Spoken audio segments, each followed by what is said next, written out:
Everybody? Welcome to ECS Magazine Hangout. The first time with this new setup, and our surprise guest today obviously is Mr. Allen, Yep.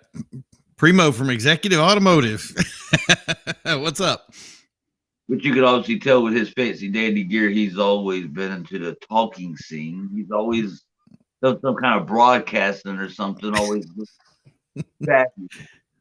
Think it's more of a hobby. The soundproof thing in the back. Yeah, we just had a car show today in Mobile, Alabama, Nice. or it was this past week. It was this weekend. And we also had one in North Carolina, Indian Trail.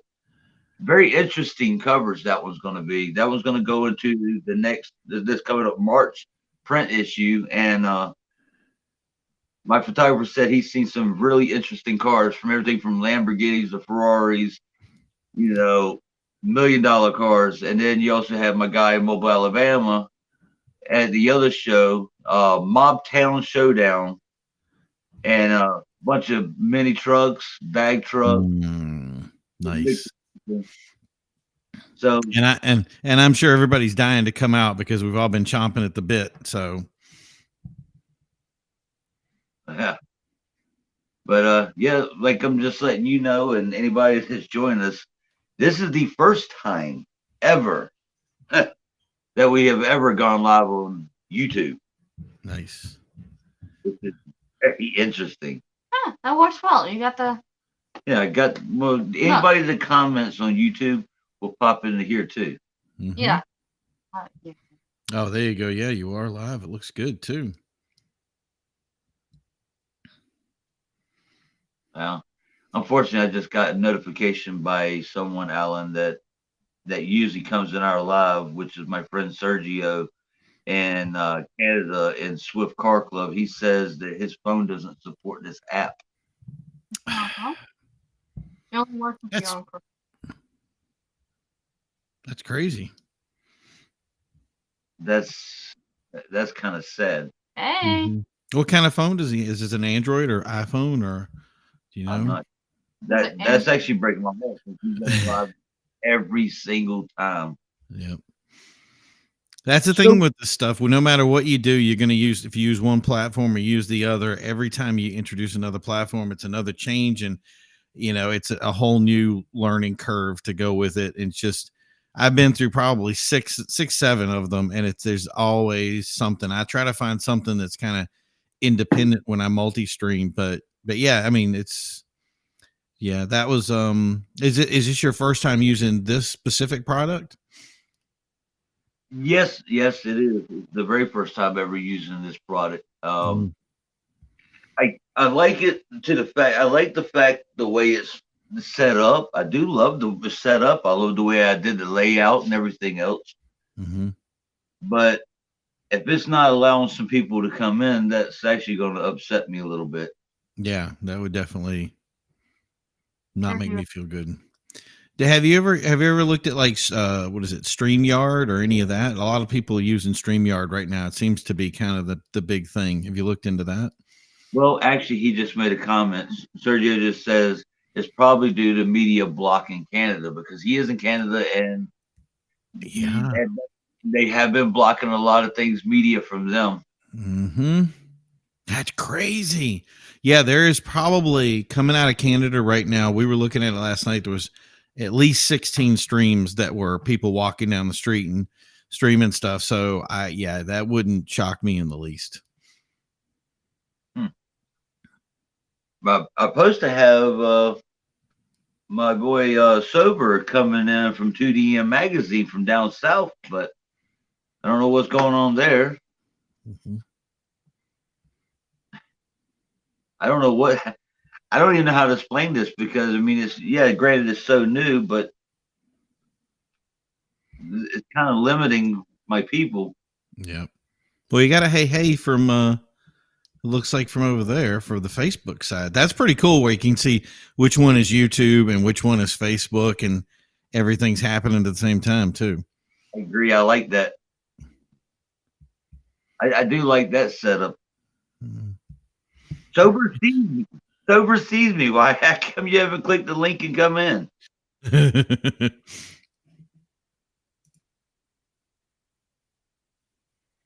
I don't understand. Because this thing supposedly, Alan, this program is supposed to hold up to 10 people at one time. Yep. Oh, it's saying you're backstage. There you go. There we go. Hey. There you go. Sorry. Hey, I'm here. Scroll. Can you So hear me? look what we have here. We have Sober from 2DM Magazine. What's going on, everybody? How y'all doing? What Doing state are you? excellent. What state I'm in? Yeah. Yeah, I'm in Texas, Central Texas. Okay. So you're worldwide now, huh? Yes, I am. I'm 2DM Rises.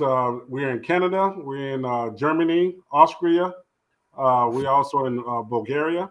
We're in the Philippines. And I will be traveling to Panama this summer with my family. So believe me, I'm going to be hooking up something down there in Panama as well. So, yeah. We're hosting an event right now. I think actually this past weekend that was in the Philippines. So some of the guys hit me up and add my logo to their flyer, and then they're like, "Hey, we were doing something in the Philippines and all." So I'm like, "Okay, we got that cracking again." So again, I personally already know who you are, and me and you both talked many a times. You are also a press magazine just like ourselves. I don't know if you've been in it as long as we have. No. I think you guys kicked it off way before me. Forrest the magazine and all, and the car show. I think that was around about 2012 when I did the car shows, and then for the magazine that was 2015. That's when we kicked off the magazines. I thought so. I remember hearing you come about when I was in North Carolina. Mm-hmm. So wait, that means you started your 2DM magazine right before I moved up here to Rhode Island. Oh yeah. The magazines. That's when I moved to Germany, and I had some friends that were still running 2DM for me back in North Carolina, and then I was, now I'm living in Germany, so I figured, let me get started there, which was a little difficult. A lot of people didn't think I could make it happen in Germany because of the language barrier, but I'm retired military, and so I got back into it, learned the language even better, met a lot of friends, and still today we have people that's doing stuff in Germany for 2DM. Actually, I'm about to send a package of clothing and some magazines over there to them because the spring is rolling around and hopefully COVID dies down a little bit, and hopefully I'll be over there to kick off their car show. Nice. So what branch were you in? I was with the Army. Majority of my career, I was with the 82nd Airborne, based out of Fort Bragg, North Carolina. I retired out of 92nd Civil Affairs. Used to SOC guys, so pretty much airborne life my whole military career. I definitely speak for all of us. I appreciate your service and your support in the United States. There's a lot going on in this world, and we'd rather not talk about it, but we definitely appreciate what you've done. Well, I appreciate it, guys, and I've definitely been following you guys the whole time. I love the layout. I love how you guys do your magazines, your events, everything. We talked before, but now I'm out here in Texas, so if you guys ever come to Texas, you guys got a place. I'm just letting you know that. Hey, we do coverage in Texas. Matter of fact, ECS Magazine is going to be at the Lone Star Throwdown. Oh, yeah? I see one of the flyers today. Yeah, we're going to be at the Lone Star Throwdown. We're going to be all over the place, actually, because show season down there kicks off really early, Alan. Mm-hmm. We don't like we are up here. They kick it off pretty early down there. Yeah, this is our first 60-degree temp day, which tomorrow will be snow. So that's kind of how our weather works. And down there, I'm sure everything is nice and ready to go. So no. Texas, I think, made Mother Nature a little upset. So she's been throwing for the past second year. She's been throwing curveballs at us. So last year we shut down for 2 weeks, 2 snowstorms back to back. That was something I don't ever wish anybody would ever go through, because people are always quick to say Texas can't deal with ice. Well, Texas is built for hot weather. We're not built for cold. That storm came through last February, destroyed all of our roads, killed some people, and so rest in peace to them. And I'm telling you, growing up in the country and being in the military, I never had to deal with some cold like that. My Jeep said it was 2 degrees outside. So you know how it is. If it's 2 degrees outside, it's even colder inside. And then they shut down all of our power. So if you had power, you was blessed. But I didn't have power or water for 8 days. Yeah, they definitely were not gauged to have that thing come through like that. I don't think they were even really prepared for how it came in. So they wasn't. We had like a little snow that came in like in January, so everybody was happy. People out there taking pictures and kids. But then that other storm that came in a month later, they was like, oh, okay, so they try to shut down the school, but now you're dealing with snow and ice. And then once that storm hit, we was okay. But then they said another storm was coming in behind that was even worse. And that's when they shut down the power grid. They almost did the same thing again this past weekend. We had that snow to come through. They didn't shut down the power, but we was prepared. A lot of people was prepared for that. Because also here in Texas, a lot of people don't have coats. A lot of people do not have coats. Yeah. So you got to think, you got sub-zero temperatures out here. People don't have coats. Cars are not made for that. Diesel, my friend that he cuts wood and all have his own land, he couldn't even start his diesel truck. The truck froze. Yeah, that diesel gels right up, man. It's bad. Yeah. So it's crazy. But now, yesterday was 80 degrees. Today is 45. So, that's awesome. You gotta love Texas. You gotta love it. But what's going on with you guys, though, man? Thank you so much for allowing me to be on your platform, though, man. I really do appreciate it. Well, we've always been doing the lives. We've always tried. We've had our ups and downs, and I wanted to try this different setup. I like it. It can hold up to 10 people live on camera, and I like it. And I kind of wanted to see a lot more people in here, but the new setup, for some reason, it's not allowing some people to come in, and I don't understand why. This is what happened for me using my phone. I was able to you sent me the link, and I clicked on it, but it says on the link to click allow, but you can't click allow on your phone. On my computer, I can, but I couldn't click it on my phone. So that's why I was able to just get on my computer. And then I was able to be in. But on my phone, I even extended it, and it would not allow me to click allow. Yeah. So maybe that's with Android phones. Work. What was that? It did the same thing to me because we were testing it before anything happened, and it did the exact same thing, but I went on Chrome and it worked. Oh, okay. Out of Google. By the way, Sober, this is my daughter, Miranda. Hi. Hello. I can't get my daughter to do nothing. She's on her video game, so I have to do everything by myself. Are you technically savvy? You can't see it right now, but we're talking to you on that. We got the YouTube here, we got the Facebook over there, we got 2 different computers going on right here in front of us. So it's kind of interesting. I think it's one thing I really dig about this program is not only do you have the inside chat in the actual, like if we go to YouTube or Facebook or whatever, but you actually have your chat in the actual video itself, which I think that's pretty neat. Like I haven't seen that before with something like that. I love it's got good flow to it. Yeah, it's the first time I see it. Mm-hmm. Yeah, but I want to do this every Saturday night at 8:00. I want to make it a continuous thing, and I want to get in more car-related businesses, other magazines like Sober, because that's one thing I can honestly say about, who we are. Is we started in 2001. I told you about this, Alan, when I was on the radio show with you. Yep. And when I started this magazine, one of my big pet peeves was people turning against people for basically doing the same thing. Mm-hmm. Or they didn't have the support that they needed. And me, I've never personally met Sober right there in person, but I've watched him. I've sat back and watched him, and I've helped other magazines the best that I can. I show my support. I always follow their stuff. I like their stuff. Sober there does things a little differently than I do. All Time Low magazine does things differently. All of them do. We all do things differently. But what people keep in mind, don't forget, is we've always covered everything. Mm-hmm. All over the east half of the United States. We take care of, apparently go to like the SEMA show, the Lowrider magazine show, and stuff like that. But we've been doing this for get ready to be 22 years, man. So I mean, this is, it became more than just, hey, I'm gonna start a magazine to make money and make as many friends as possible. It's more than that to me. I look at other car magazines that do the same thing. Is like I do the girls that's on the cover, like a giant family. Yep.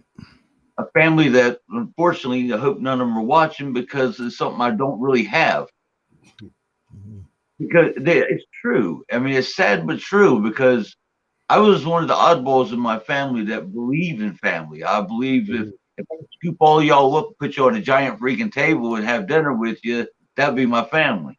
There you go. Right. And when I go to car shows, or my photographers that do go to car shows to help keep this magazine going, it beats me up if I find out they mistreat somebody, or they downsize or criticize somebody for what they love to build. Mm-hmm. I got my personal preference of what kind of cars I personally like. Right. There's other types of cars out there I won't say that I don't really like at all, but I'm not going to tell them that. Nobody really knows, because I go to the shows and I walk up to these other guys and these kids and these older guys and these older gentlemen, no matter what walks, life, race, I don't care. I walk up and I let them know how much I appreciate what they do, the creativity they bring to the table.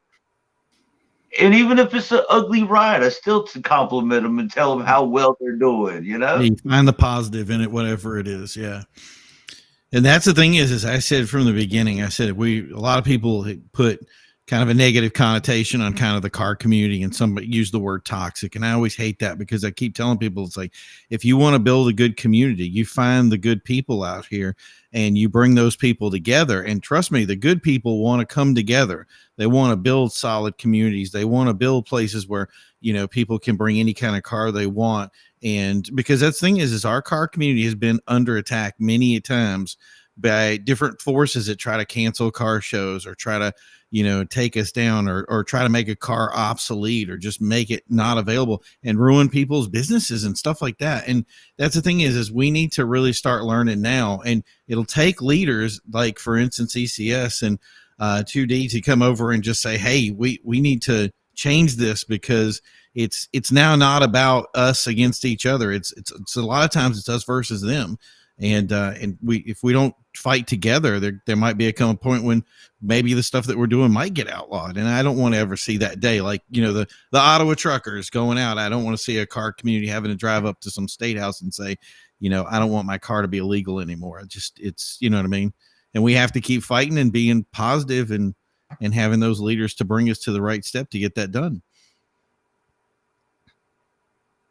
I agree with you. I agree with you 100%. Even we have that issue here in Texas. A lot of times we got a gentleman named Jose Lugo. He's a retired veteran. He hosts some amazing events.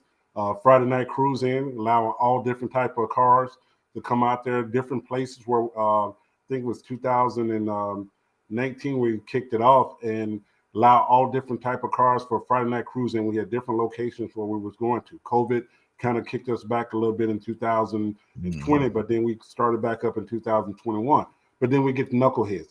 We get the knuckleheads to come out there, and they just, it's like they get a car club. I call it seasonal car clubs. Yep, because they have the great ideas. They have the great ideas from January to about March, and then it's springtime, so they just spring open. You got all these different car clubs popping open and all that. And then by summertime, they started to dry out, and then they fall apart.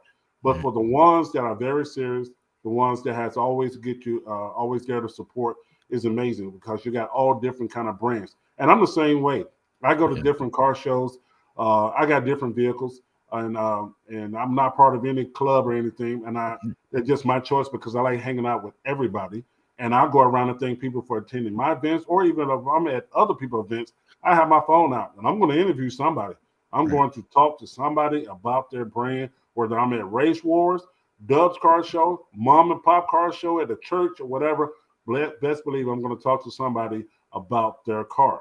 Yeah. And my car show coming up, I let it be known, we can have some categories. A lot of people like categories, but I'm also looking at the ones, as we talked about before, that might not have the money or the time to be able to fix their car up as nice as others. So we got those top 25 trophies, awards for them. And it's just, as a car community as a whole, I know a lot of people here want to have these big car shows and they want all these expensive cars to come in. But I go back to thinking about the photographer as well. Yeah. How many photographers you see at events and they walk past other people's cars not taking pictures? And then when they do post the pictures on the website, you can probably see the brake light of your car next to that car. You're like, come on, man. I take pictures of everything. I will post the photos. I won't edit all of them. I will post them, and I'll put a note on there because most people are going to want to see their car. They're going to go to their phone, their computer, and they're going to edit it the way they want to. Right. So, if it's going in the magazine, I try to do a little bit editing. But if it's not going in the magazine, just straight on my magazine page, I'm going to probably download about 125 plus photos for everybody can see their photos. Because I remember being one of those guys. I remember being at a car show, especially in Rockingham when I was in North Carolina. And the photographers came through and they were taking photos. And I took my 370Z out there. I'm like, I know I got to have a photo in this. And I'm just looking. I'm like, dude, he only took pictures of 10 cars, about 300 cars out here. Yeah. And so I like, you know what? I'm going to start my own stuff. That's what I did. Let me ask you something, Sober. Yes. I got to listening to you just now. It kind of amuses me because I remember having this conversation with Alan here on the radio show one day, and you smiled because you know where I'm going with it. I know, dude. Never forget, because that was the reason I even started this magazine 22 years ago. Yep. It's because I was building lowriders, and every time I would show my vehicles, I watched the other big name lowrider magazine just walk right on past me. They go over there where these guys pay to have their cars built and everything else. Here, I built all my stuff in a body shop with my phone, in 2001. You know what I'm saying? Mm-hmm. And they kept walking by me, and then I would hear people talk crap about my car, talk crap about my buddies' cars. And I was like, you know what? I'm tired of this mess. And I started my own. Originally, you started out being just an all lowrider website. And I don't even want to we ain't even going to be on this live long enough to tell you how I loaded those pictures in 2001. I remember those days, man. That was horrifying. The MySpace days were even worse. Everybody's like, you do the MySpace stuff, everything took, if you didn't know coding, and everything had to be coded into place. And it was like, why did I do all that work? And then MySpace died, and they lost all their content in 2015. Their databases went dead, and like all that stuff disappeared. I lost a lot of pictures in MySpace. Oh my God, man, all the pictures I had. Don't break your heart to know that happened to MySpace, but it can happen to this platform at any time. Yeah, it happened to anybody. Yeah, it's crazy. That's why I sit back when all these photographers put all their covers from all these car shows on Facebook, and I'm shaking my head going, oh Lord, here it comes. Yep. Yeah, you don't do that backup, man. Dude, that's what happened. My Facebook, it was funny because I had some paid advertising. I put the paid advertising up, and then the next day the paid advertising didn't react, and all of a sudden my Facebook account was gone, and everybody thought that was they thought like, oh, would you say something or do something? And I was like, no, there's no banning, no emails, no nothing. Couldn't get in touch with Facebook to try to update stuff. And then finally one day they sent me this message like, hey, you didn't pay the bill. And I was like, oh, here's my moment. So I messaged him back and I said, I'd be happy to pay the bill when you actually have the account around. This was 4 or 5 months. And when I messaged them back, they were like, oh, wait a minute, that account isn't there anymore. And they restored it completely back. But if they hadn't asked, if I hadn't put that money in there and they had asked to say they wanted their money, that was where, you know what I mean, the rubber hits the road, so to speak, that they was like, okay, we got to fix this, because if not, we're going to lose that revenue. And they brought everything back. It was crazy.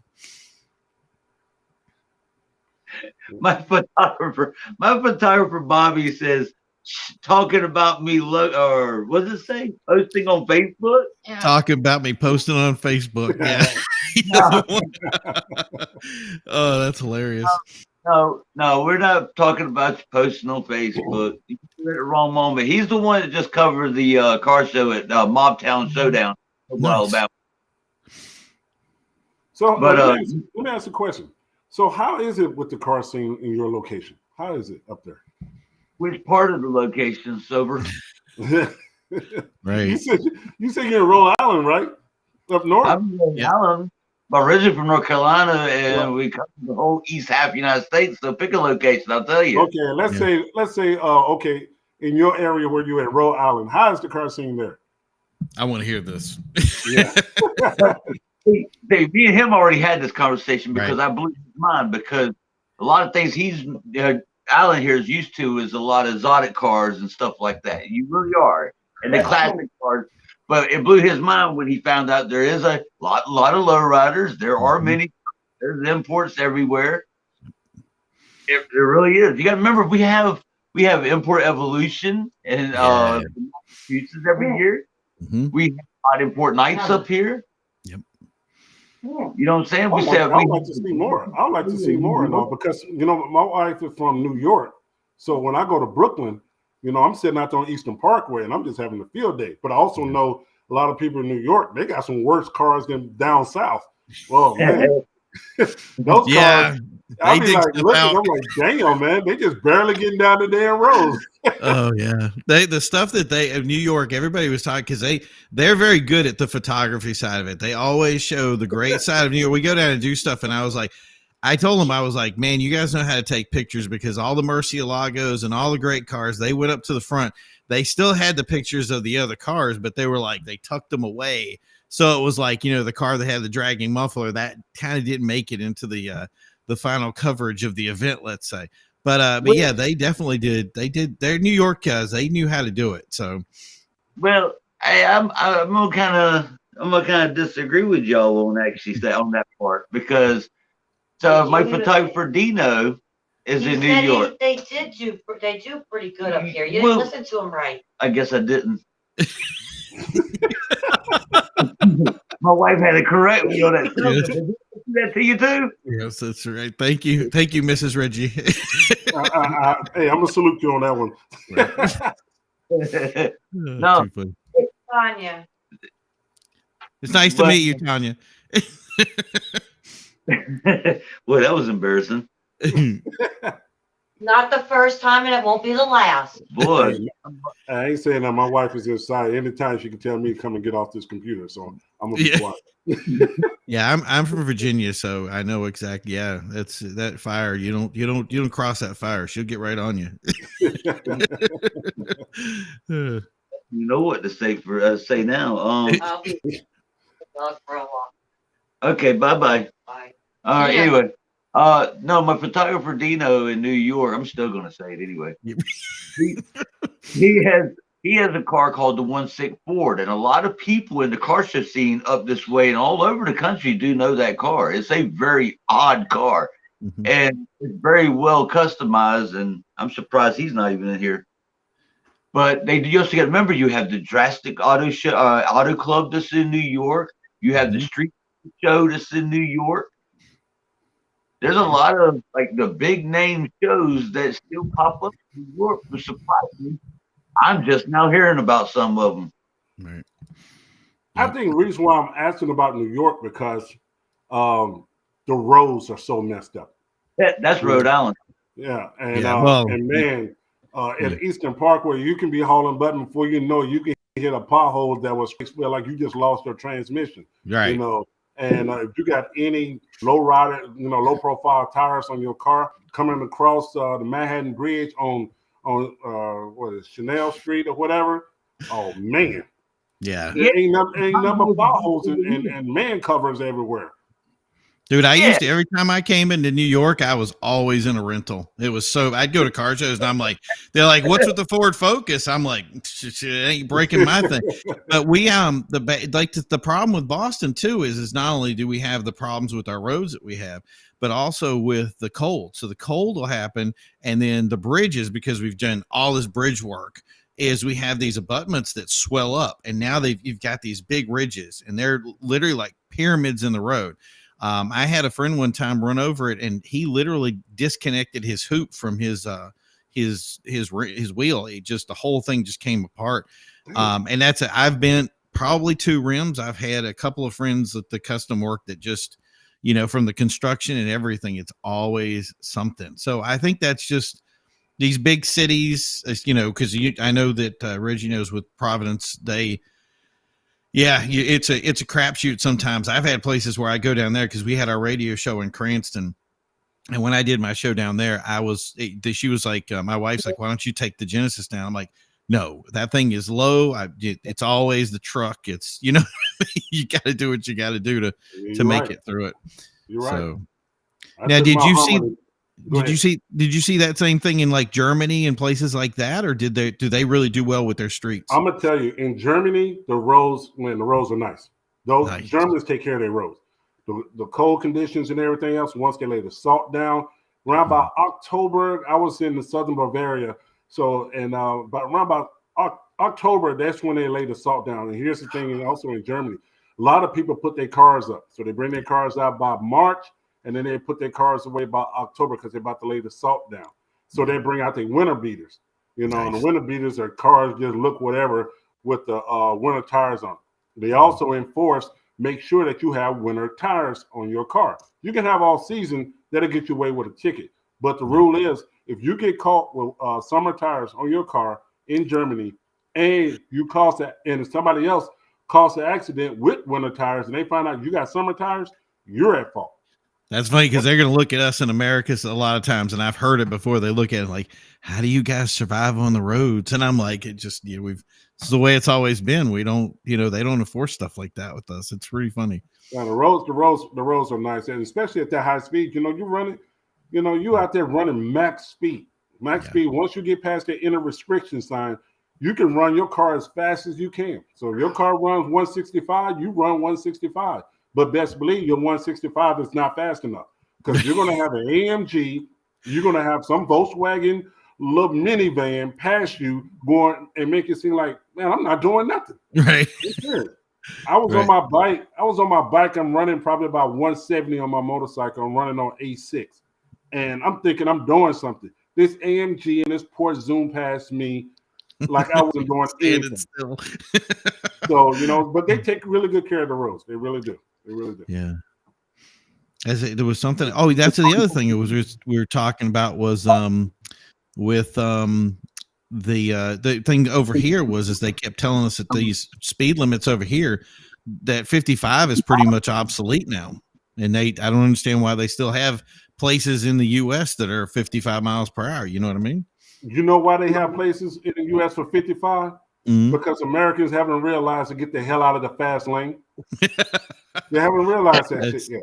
Yeah. I swear to God, man. Here in Texas, you're going to find somebody that's going to say, I don't give a damn. I'm going to drive in the fast lane. And it's 75 and 80 miles an hour. Where I live in the Carpets Cove, it's almost like a drag strip once we leave out of the city on I-14. But somebody's going to get in that left lane and say, I'm going to do 40 and 50 miles an hour, and you can go around me.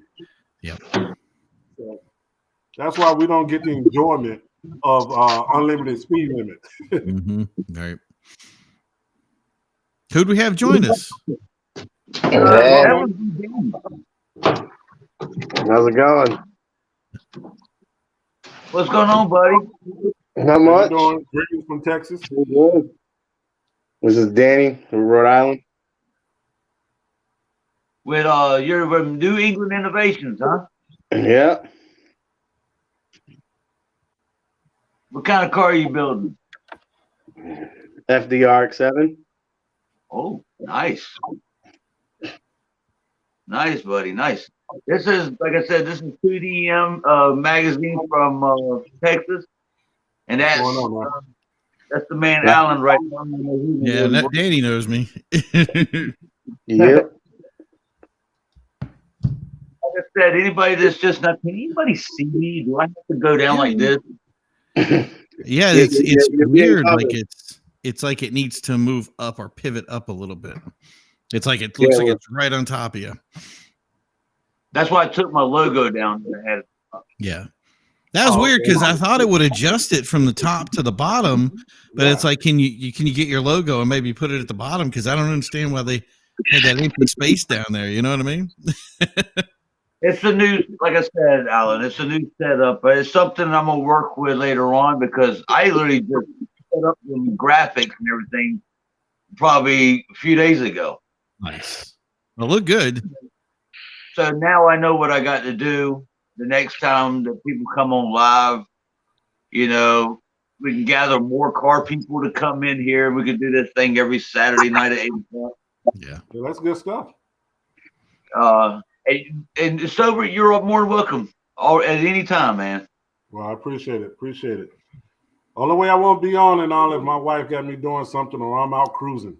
So Both are valid reasons. Y'all never know that. Hey, I could be out at one of the shows, be out riding with some of my buddies and some low riders. And if they come Saturday night at 8 o'clock and I'm riding around that low rider, or say Danny here, I'm riding around his RX-7 or whatever, I don't care. I just go live right there in the car. Reggie, I think everybody's going to hear you in that RX-7 with that 4-inch exhaust system. Yeah, definitely. It's pretty loud. This is probably the reason why I won't never ride in your car. wow. I just, if I can't talk to my friends, what's the point of you riding the car? It's a rotary. You can't help it. Yeah. I got a question.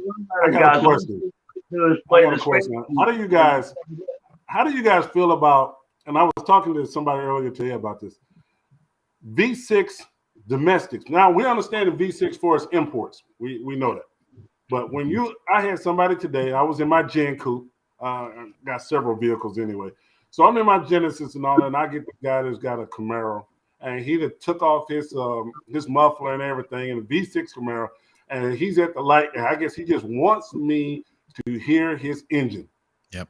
And I'm trying my best to hear his engine, but that damn noise that he was making just getting on my damn nerve, man, because it's not an import V6, it's an American V6. So it's totally different sound. Yeah. So what's your thoughts on that? That's my thing is always it's about optimization. And I'm glad that you're a Genesis Coupe guy because I'm a Genesis Coupe too. So we got to trade pictures afterwards. But that's the thing is I think when it comes to the import scene and some of the other scenes, they're a little bit more encompassing of that V6 traditional or the power of that engine. In other words, they've done things with them. They've seen 500 horsepower. If you're an F1 guy, you're like, or for instance, like Super GT is like, hey, we make 4 cylinders. They're injection delimited. They make 600 horsepower. We could make probably 700, 800 horsepower. They don't care about those numbers so much, but I think it's more of a domestic thing that the more that we look and say, do you have that lower model or do you have that maximized model? Yeah. And I think that's where the confusion, I think with most people, or that idea of saying, so for instance, if you saw somebody that said, hey, I got a BMW and you knew it was a 3 Series and they slapped an M Series badge on the back of it, you're going to look at them and say, okay, dude, take the MC. It's not an M Series, you know? Exactly. And there's a negative connotation to that. I think it's the same thing with like, hey, do you have the Hellcat? Do you have the 8-cylinder Camaro or do you have the base Camaro and or do you have an LS7 or do you have it, you know? And I think that's where people, when they hear, oh, why didn't you get the V8? If you could get the V6, take a couple extra bucks or save up to get the V8.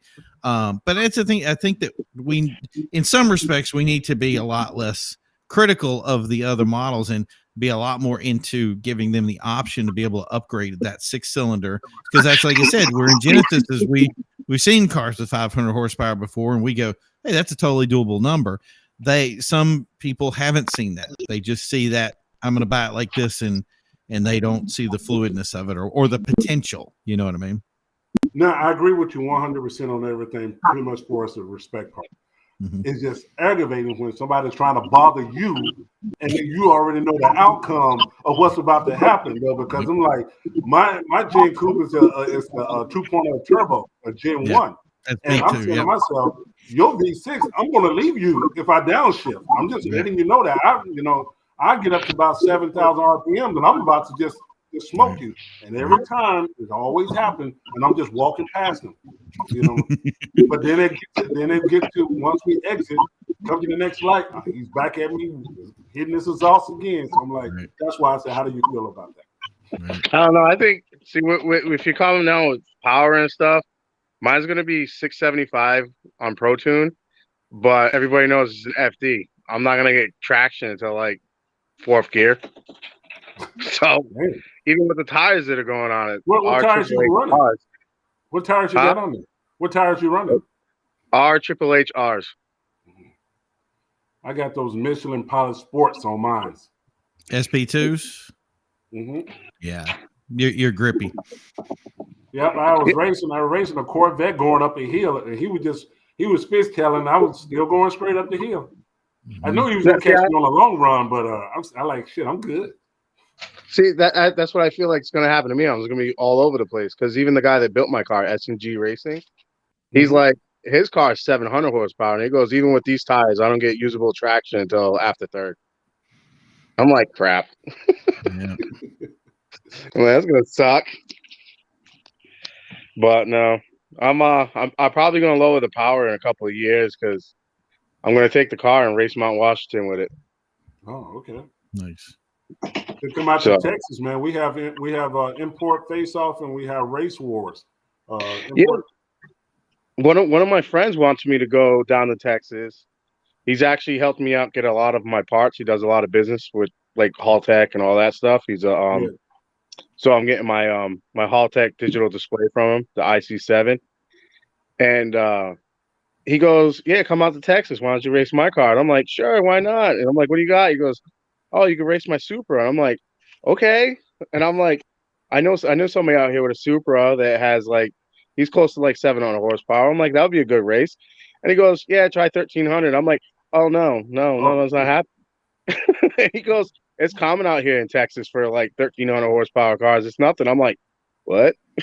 Yeah, it's these guys out here, they pushing some serious power, and from Civics and Camaros, you name it. You go to Ennis Raceway, which is a much better, bigger raceway, and all those guys are pushing some serious power down there. Yeah, I'm like, yeah, no, you'll smoke me. I will not even have a chance. I'm like, I got long gears and a rev to the moon, but I ain't keeping up with that. Hey, out here in Texas, they try to do it big. If somebody doing big, they got to do it bigger. That's how it is out here. I mean, I'll be down to go, but don't be surprised when everybody's like, gapping me by freaking school buses and football fields. It'll probably be a few though, but it ain't gonna be many. Just understand that, because a lot of people, let's be honest, a lot of people get all that stuff put into their cars and they don't know how to drive it. Yeah. This is gentleman we have here in Texas. His name is Frank. He got this Mustang. He got all this power in it. He got 10 seconds on his license plate, but he didn't drive it 10 seconds. My thing was, and this is what, if you've ever run a dyno for any length of time, we'd have guys come in and everybody, the Camaro, just typical Camaro comes in. Oh, how much you making? 600 horsepower. We put it on the thing, do all this work. I mean, it has, like, okay, there's a potential there. You can hear it. You can kind of feel it. You're like, okay, maybe. We do the dyno for, and the guy's barely making, he's just under 400 horsepower. And he's like, "Oh yeah, it's probably slipping. There's something wrong with your dyno." And I'm like, "Dude, there's never been anything wrong with the dyno. We tested on 800 horsepower Mustangs that are drag cars that are done for pro street." And, here he is going like, "Yeah, you're 300. It's like, it's definitely 600. I'm like, a lot of those numbers are like, I don't want to say embellished. It's somebody sold it to them. And then they said, this is what it makes, and this is what it potentially can make. And the thing is I would rather have less people. The problem was people would put stuff on it, turn it up to 10, and we'd look at them and say, look, you can run 11s all day, or you can run 10-2 one lap, and then you can replace the engine. What do you want to do? Yeah. And that's really where the problem lies, is they turn it up too much and then they blow it up. So there's somebody, a tuner someplace, going, you know what, I'm going to tune it to this, and this is what it's going to make so it doesn't blow up, and then I know I can, do the work on it later. That is what it is. And then if they get in that one race where it's like, hey, that's 1,000 horsepower guy, I'm going to crank that puppy up for one run just to see if I can take him. So, but yeah, there's a lot of mixture in that, especially when it comes to, once you put that your money where your mouth is, I guess is how you'd say it. So I'm going to go with you off the dyno sheets and dynos. Yeah. Granted, yeah, somebody could fudge the dyno. It's pretty easy to go in there, change the numbers. Oh, this is what your car actually makes. Right. So, if people want to throw dyno sheets and stuff like that out there, I'll throw my dyno sheet out there once I get a prone tune, because everybody always wants to see the dyno sheet. Yep. But I don't give a crap about a dyno sheet. I don't give a crap what it does on the dyno. Let me see what it actually does on the track, because that from the time that you take off to the time you hit that, from your speed, do the math, you'll find out what your actual number is. And it's a learning curve.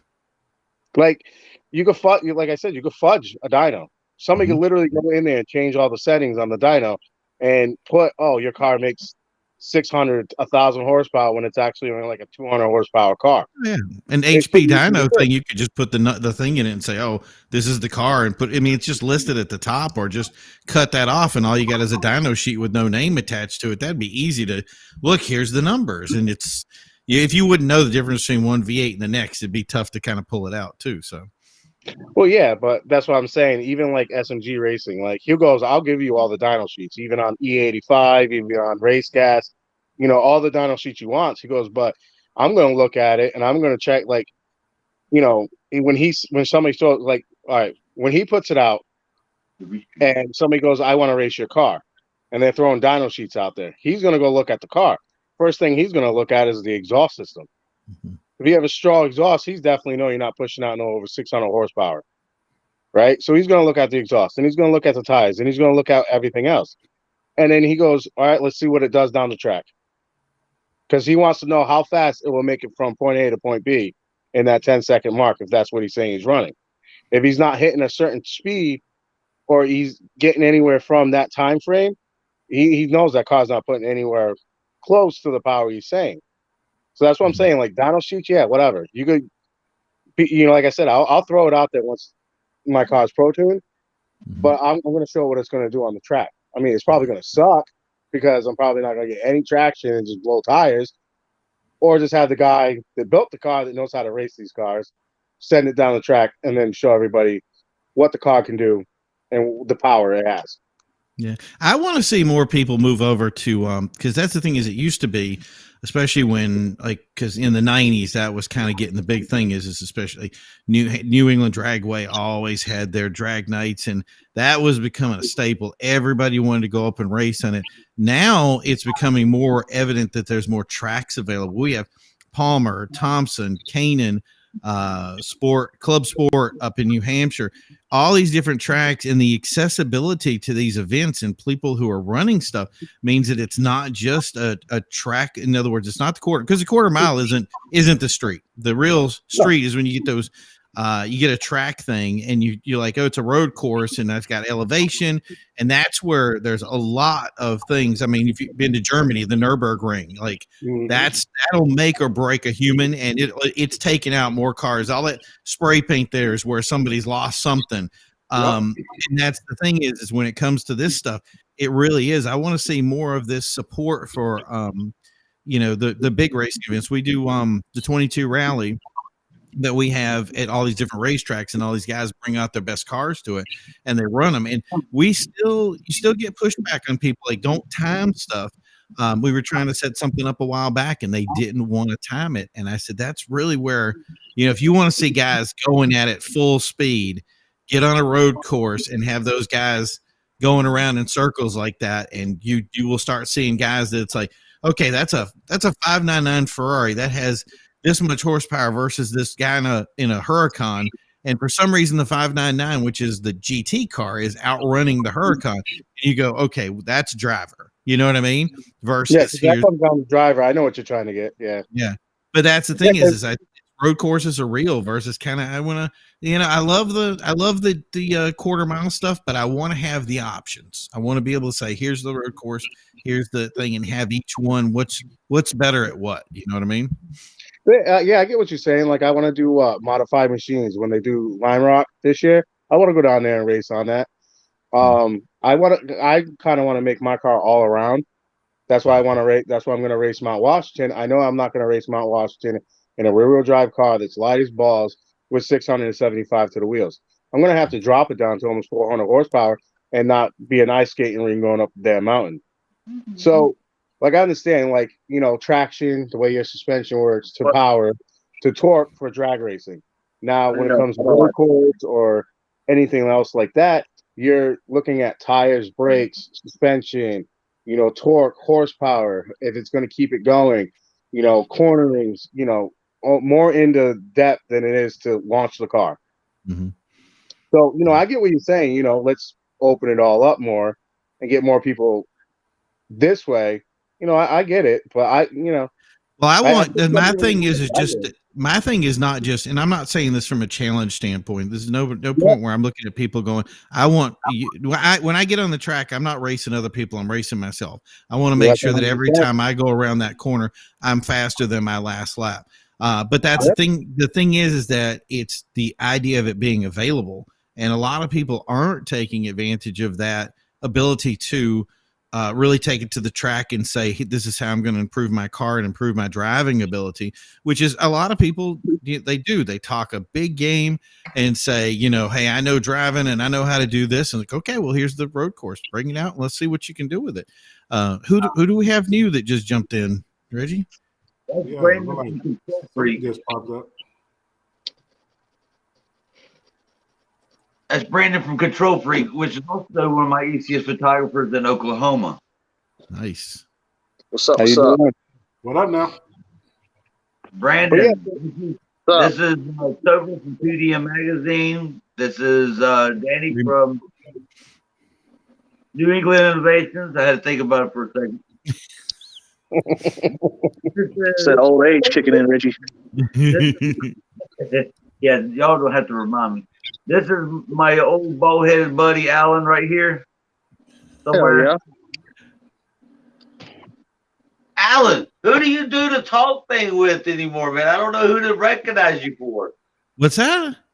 Oh, I do. Well, it's my thing right now is Executive Automotive Society. We do it on YouTube. We're doing a lot of different stuff. So we're supporting a couple of different events this year. So just the Executive Automotive Society and on the YouTube, whatever. And you can find us around. We'll be around. He's everywhere. He's all over Facebook. Kind of can't miss me. Yeah, more like a plague than I am a what do you call it? A contributor. You cannot miss the post from him. No. Sober. Brandon is with a company called Control Freak. It's a cell phone app that operates anything in your vehicle using a 12-volt battery by using your phone. Oh, okay. In other words, they work on your Hummer. Yeah. Listen, anything 12 volt, man, I can give you the ability to control with an app on your phone. Nice. You can use voice command, all kind of stuff like that. Hold it down for 45 seconds. But yeah, sorry, I'm in the carport watching my little brother try not to burn himself. Y'all can't see very well, but yeah, man, Control Freak, it's a pretty cool product, man. People want to hear about it. They're more like, man, no, that's not possible. You know, there's some kind of like witchcraft stuff to it, but it's a legit, super easy to install. It's a one-wire plug and play. And it will not interfere with any pre-existing switches you might have in your ride. So you got toggle switches or something like that in your vehicle. You can still use those if your phone dies or, you know, whatever it may be. Control Freak, what it does, it lets you control that stuff away from the vehicle.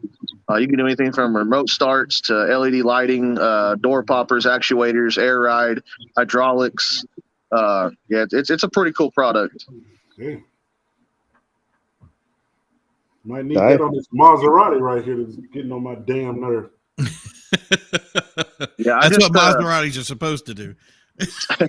Very expensive car. Very. I just I don't care what year it is. It's still an expensive damn car. Oh yeah. We actually built a truck last year for the company. Did a full custom paint job on it to rep the company and stuff like that. I got a stupid offer on it, so I let it go. But there's something in the works that Reggie knows about that I'm fixing to do here pretty quick, and we might do a giveaway on the Facebook page after the truck's done. Nice. Cool. I got a bike right now that we're fixing to start putting some LED lighting on and stuff like that. And you can only put air ride on the back of these bikes. I don't know why, but I'll have control of the air ride on the bike also. So it's pretty cool, man. That's what's up. That's what's up. But hey guys, I don't know how long I'm gonna be allowed to play. So because I know my little one, I can hear her in the background. So, Right. but I'm probably just going to end this conversation though, man. Appreciate you guys allowing me to be on with you guys. Much respect and blessing to you guys. And hopefully I'll be on next Saturday with you all. Yeah, you know what? Do me a favor. Don't get too cold in Texas, okay? Hey, I'm sitting outside in Oklahoma. It's cold here. I tell you what, I'm pretty sure by Tuesday it'll be about close to about 80 degrees and all, since it's freezing right now. Yep. Send some of that up here, please. little bit of it. All right, we'll do. Hey, you guys take care of yourself. Salute to all of you guys. Hey, you too, buddy. All right. Thanks for having me, Toby. No problem. Nice day. ECS Dino in New York. We were just talking about you probably about 30 minutes ago. His ears were burning. This Yes. was the hardest thing to try to get on with these settings. I hate all this technology. Oh my God. Showing your true age, huh, Dino? What happened? That's that all that new technology showing your true age, ain't it? It was like if I thought I had to like get a new phone or something to get on this. Hey, Dino, whenever we did it the other day, me and Reggie did, for some reason, the app was not allowing my my microphone to work. So I could see everything and I could talk, but nobody could hear me. I could hear everybody else. Yeah, So that's me. Yeah, you had to open it, or my phone, I have an Android, so I had to open it with Chrome, and it works perfect. Yeah, because you have to give it the permission. Because all my settings are like automatic deny, so I had to get into the phone and change it. But what do we got going on tonight? What were we discussing? You said my name. Well, that's because I was misunderstanding what Alan and Sober from 2DM Magazine was talking about New York. Nice to meet you. Hey, buddy. Alan, what were we saying that I took the wrong way that kind of brought Dino's name in? We were talking about doing something with pictures or something, and I was saying how nice they did the pictures down there. And something else happened, and I forgot. You had said something, and that's where it went. Like I didn't catch up with it, and then you had said something, and then it was like, I don't know. And then he popped up, and I'm like, it's something. Do you take pictures? Yeah, at the shows and stuff. Yeah. Do you take good pictures? Pretty decent. Okay, good. That's what we were talking about. So yeah, but yeah, Reggie, I think you were saying that they do a good job of covering the New York stuff and how many events they have down there and that kind of thing. Because I think that's one thing I don't get to get out to New York too much to do other than the big stuff. But yeah, that's the thing is what do they have going down there for events? Well, New York itself, I live close to Jersey. Mm-hmm. So Jersey, I have 3 bridges right next to me. It's a lot in Jersey. A lot of New York, there's more of I guess you want to call it like a classic, but that's all like Long Island. You know, Staten Island where I live, we maybe have like 4 or 5 shows a year. It's it's not New York is not what it, like big, they always group Jersey in with New York. So when they say New York, Mm-hmm. And a lot of guys don't come, we don't have the big events here. Like, for instance, Reggie will tell you, I was in 2 weeks ago, Pittsburgh for the World of Wheels. And it's like we always have to travel so far to go to like really good events, even like in Boston, the World of Wheels, stuff like that. Or you have to get on a plane and go somewhere. Yeah. You know, or if you're showing a car trailer, you know, the scene here, it's good, but it changed a lot over the years. Yeah. I was thinking that there was a while back that I guess there was kind of a crackdown in the area, right? That kind of really played a key role in how they kind of limited what you could do for shows and stuff like that. Was that right, or is there something else? No, that might have been something else. That might have been cruises and stuff. Yeah, that was definitely some cruises. Yeah. Yeah, because a lot of some guys cruise, the low riders cruise down in Times Square. Mm-hmm. So, you know, I mean, since COVID, that hasn't been much, but I know like that import down there, like they cruise, and there was an issue there with them. You know, there's a lot of meets. I see that a lot of meets. They have a lot of that, a lot of pop-up meets and stuff. Yeah, well, that's what I was going to ask, because that sounds like kind of the thing is that when we did stuff a while, I mean, we're talking years and years and years ago, we used to have basically the midnight drives. So we'd go out and basically you had to have, you know, certainly basically you had to have 400 horsepower to roll with it. But it was a bunch of guys. We started outside of the city. We were, I think, a lot of guys started in like Newark or whatever, and then they would come over, and then they'd meet up with the Connecticut group, and then those guys would go through the city, and you just drive through. It wasn't a race thing or anything like that. It was more just a presence thing to kind of get people, you know, hyped. And that was the thing, is we ended up having to stop doing it because I guess they didn't like it, and it was kind of weird because we weren't breaking the law. It was really just showing off all these cool cars that can drive through the city. Like you turn around, you're like, you know, dude, that's like $1 million just drove by. So they would just be like, whoa, that was awesome. But the revving and the stuff like that was, I think, something that they complained about, that because these cars are not, you know, they're not noise prohibitive.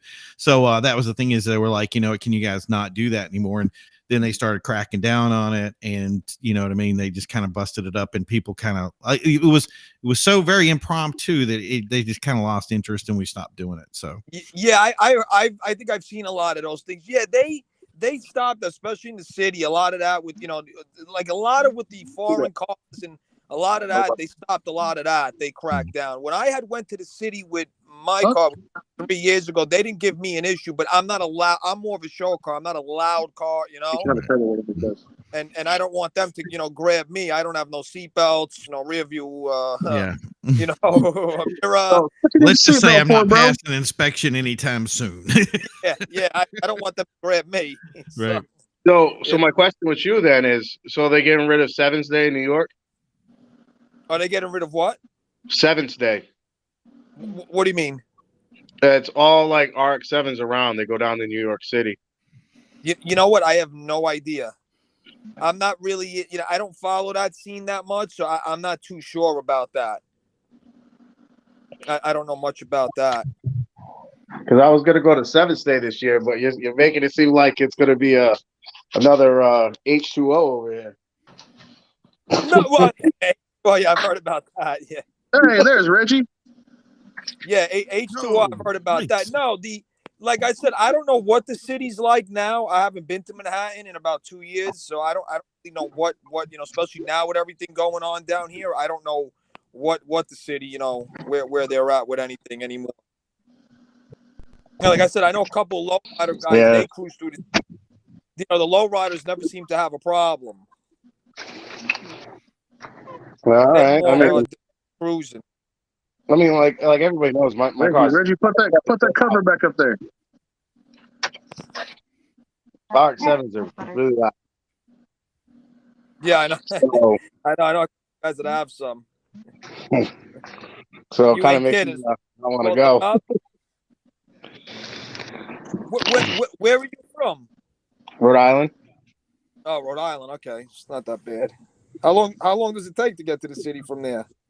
A couple hours. Mine's 2.5. No, that's not bad at all. Mm-hmm. That's not bad at all. No. Well, depending on the traffic. Yeah. Listen, I'm not going to drive the RX-7 down there. Oh, hell no. I'm going to trailer that thing down there. That thing sucks on gas. Oh, I could imagine. Don't forget the oil. If you see that toll bill, what the tolls are over here. What are you up to now? I think it was like $7 last time I looked. What is it now? The Verrazano, I think with a trailer, it's like $7 a song. Yeah. Mm-hmm. I think that's what it is around here in Oklahoma too. Head's about an inch thick. What happened, Reggie? Danny, am I the only one that sees Danny's screen where his head's only about this wide? Yeah. He looks like somebody like kind of jammed him through the There you go, much better. The avatar is still loading. Yeah. For some split reason, Danny, I was getting ready to say you look like one of those tampons. I'm the only. I'm not. Anyway, y'all carry on the conversation. I just thought that was kind of awkward that his face was on about this skinny. Right. What like the other day when I was sounding like a robot? Open it and look at it. She's smoking right now, bro. How's the show scene down there in Rhode Island? It's pretty good. We got a couple of good shows around here. Oh, down there. We're right beside you. That's the thing right now. I think the place that really is like kind of, and it always has been kind of the one that's really had the most presence, at least in the last like 4 years, has been Connecticut. Connecticut just seems to, everybody has some kind of cool show that's going on there. We have Boston obviously has like the Import Evolutions and some of the more catered to unique stuff. Obviously, if you want to do what do you call like hot import nights in New Hampshire or something like that, the big stuff. But Connecticut as an overall thing, as you said, I just want to have a plethora of shows and a ton of different options. Everything in Connecticut. It's always kind of been that way. You know what I mean? Yeah. You have a lot of good shows in Connecticut. Don't get me wrong. You have hot import nights in Connecticut. You have modified machines shows in Connecticut. Like there's a bunch out there. But then you also have like a lot of like, let's have a movie, let's do a takeover. And I'm not dogging on all of Connecticut, but a lot of that night scene stuff, oh my God, it's like a Jerry Springer freaking Murphy episode going on. And that's the stuff that I never see much of the takeover stuff when I'm guessing that's not kind of publicly shared. They kind of just have inclusive groups for that when they invite them. No, they have it posted all over their Connecticut page. Wow. That's like, people getting shot at night cart meetings. And I'm like, oh, what? Wow. Was it a couple years ago? They had all those cars they were towed and everybody left on the side of the street at a gas station in Connecticut. Huh. Wow. Like it was bad. I'm like, yeah, I don't want to go down there. Yeah. I don't knock the meets either, but I don't really go to them for that reason. There's always some sort of chaos.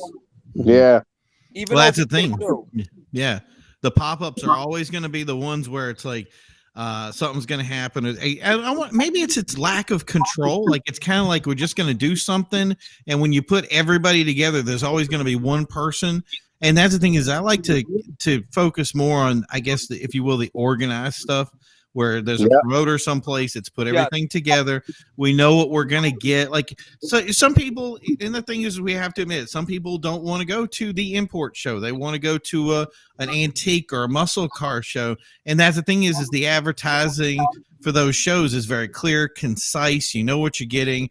And a lot of those guys too, I know personally would say, hey, if you come down here and do a burnout, we'll never see you again. Or, if it's a burnout box, that's great. But you know what I mean? Like there's a lot more control and that if somebody starts something that somebody's going to be involved in it. And I just think there's a lot more acceptance there. I mean, am I wrong here? Or is that what you guys feel? I agree. I agree with that. I agree with that. I'm the same way. I wouldn't personally unless it was, like you said, a meet, and then like you got to worry the cops. They already don't like it. Now you're leaving from there. Now you're just associated. You might not be doing anything there. You just want to go, see cars. But yeah, I'm more for I'm actually even more for the indoor shows now. They seem to be like the best shows where it's kind of organized, relaxed. Yeah. Some of them you get a variety of cars. Like if you go to a World of Wheels, They have imports, high end, hot rods. Everybody's pretty much nice. Everybody's cool. Nobody's, ego is bigger than somebody else. Right. Yeah. What? And that's funny how that happens there too, is because if you do World of Wheels, it's kind of like no matter what you bring, you're always on this level playing field. Everybody gets their feature and they get their thing. Obviously, some guys get a bigger post. And I mean, if the car's up on a thing and it's got mirrors under it because every piece is chrome and everything is done right, then you go, yeah, that deserves its spot. But no matter what, I've never seen anybody that looked at something and said, hey, that RX-7 or that Super in the back, we don't want that there. The Mercedes is too much. It's always there. They've all been, here's the imports. Those guys are awesome. Here's the drag cars. Here's the whatever. And then that World of Wheels does great with guests. I love when they bring, like we had, what was it? They had Dale Earnhardt Jr., I think, came to the last one over here. And then they had the guy from East. Oh, what happened?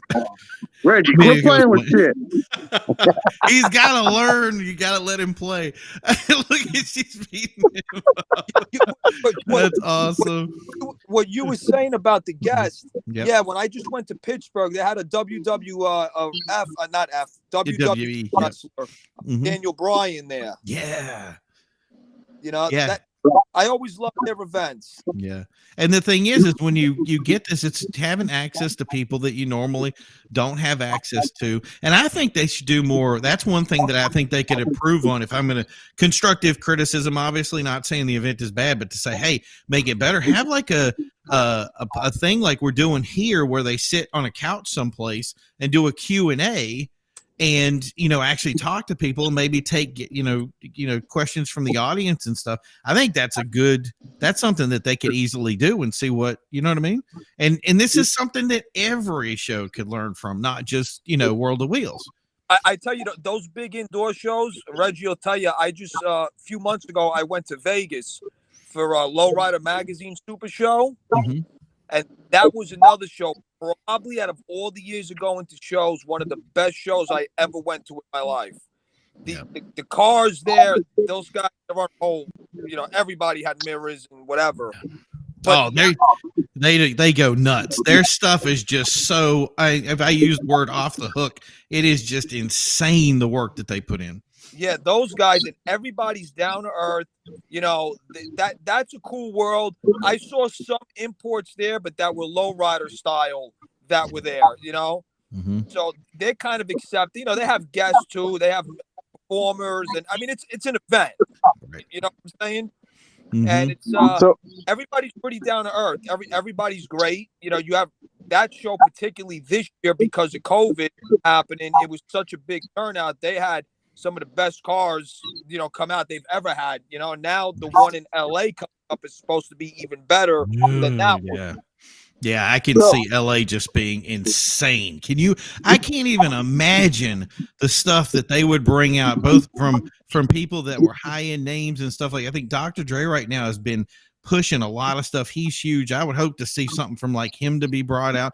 I mean, those guys would just knock it out of the park when it comes to styling and stuff like that. It's just, but the other thing too is with that area and from the lowriders over here, they tell me they're like, it's a totally different world. Like here, a lot of the lowriders, they all get together. Like they have their own displays, but they might as well be one big club. They're all friends with each other. We go to one meet or something, or meet, like you have like a play or something, or somebody's showing off something. We're all there. Like all the different clubs are there. And they were saying that mostly on the West Coast, you don't get as much of that kind of the gathering together kind of thing. And I think that would be something that I'd like to see that change. You know what I mean? But that's never done it. So a lot of the people they talk to out there, I mean, they do have it. A lot of clubs. You got to remember the West Coast. There's a lot of car clubs and a lot of huge. Yeah. Oh, they're big. Yeah. This area, the tri-state area, there's a few, and like they kind of do their own thing. And it's like over here that how do I put this? You go to some shows. The people either, judging or whatever, they don't understand the cars. Oh, yeah, I can't stress that. Yeah, exactly. Which, when you go back in history, when you look at like old hot rods that they were doing metal flake and designs and stuff. That all came from there. Yep. The lowrider guys, they just perfected it. You know, just look at the show that just passed recently in California, the Grand National Roadster Show. Yeah. The display that had a lowriders was I mean, you had buildings filled with lead sleds, hot rods, lowriders, and they fit in. It was, you know, everybody's got, you know, I always said to people, I think the lowrider genre, they do the best as far as where they, you know, they do everything the hot rod guys do, but they take it to the next level with the paint, designs. Have you done Viva East here in Massachusetts? Is that Richie Kingpins? That's a show he goes to, but it's a different group that actually runs it up here. But that show literally is, I think, because they have the Viva Vegas version, but then they have over here is Viva East, and those guys are all friends with each other. And when they did their show, I covered it a year before. Like, obviously, COVID just ruined a lot of stuff, so we ended up skipping a year. But we did that one over here, and I was absolutely flabbergasted by what was showing up. I could not believe that they really did capture everything that you'd see in other areas here. And I was like, where has this been? And he's like, yeah, we've had it a couple of years. And she's like, it finally just came over to me and I was able to see it. But yeah, just there is enough. If you are any kind of photographer, this is the event. Cause there's stuff where you're taking pictures and you're like, I don't even know how to capture this stuff. Like the flakes and you know what I'm saying? Like, it's just nuts. That's how I felt in Vegas. You know, I'm looking at the low rider. What's up, Philip? They're competing for low rider of the year.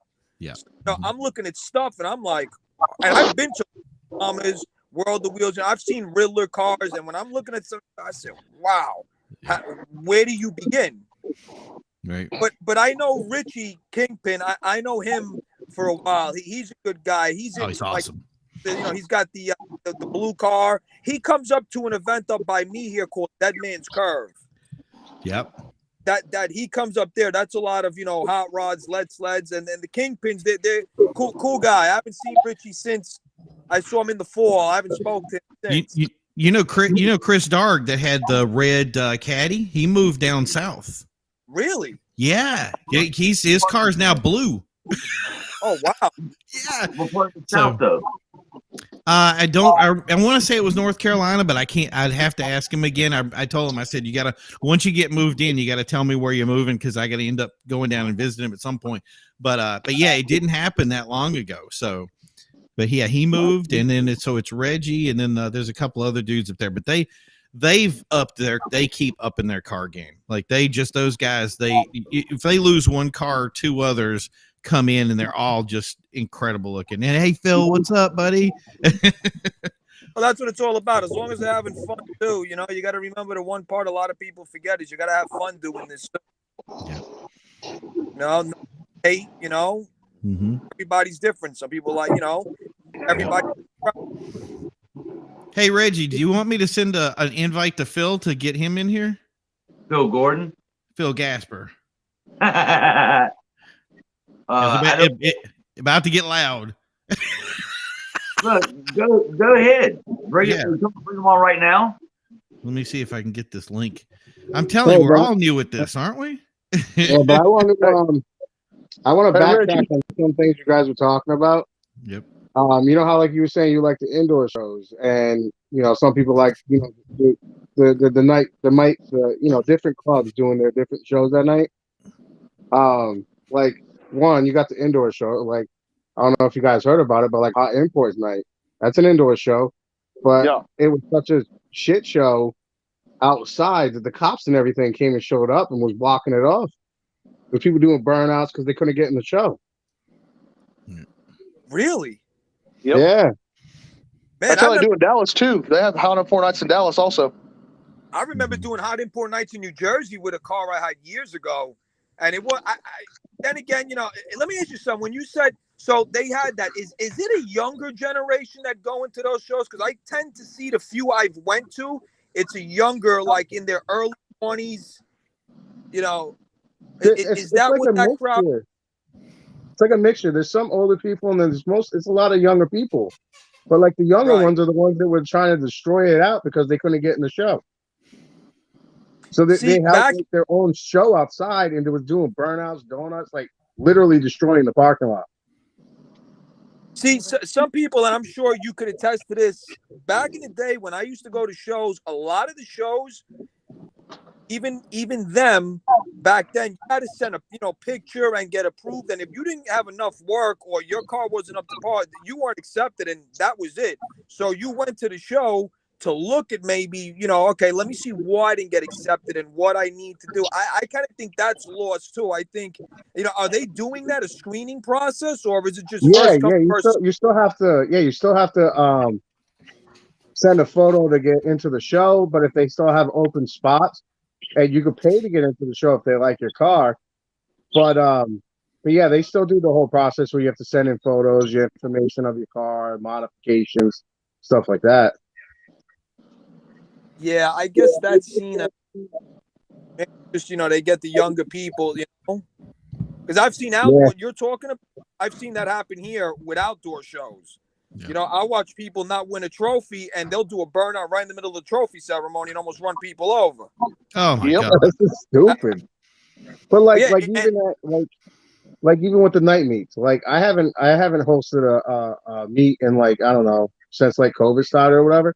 And everybody's like, "Oh, what? You're just not doing meets? You're just not doing that?" I'm like, "Well, right now I'm not just dealing with the drama because all this COVID crazy crap going on, and people acting like clowns. I'm not dealing with the cops and any of that crap. I'm not dealing with it. There's no point in it." Smart. Why risk it? Yeah, why have a bad name out there? And everybody goes, "Oh, because you got problems with other clubs." And I'm like, I don't got problems with anybody.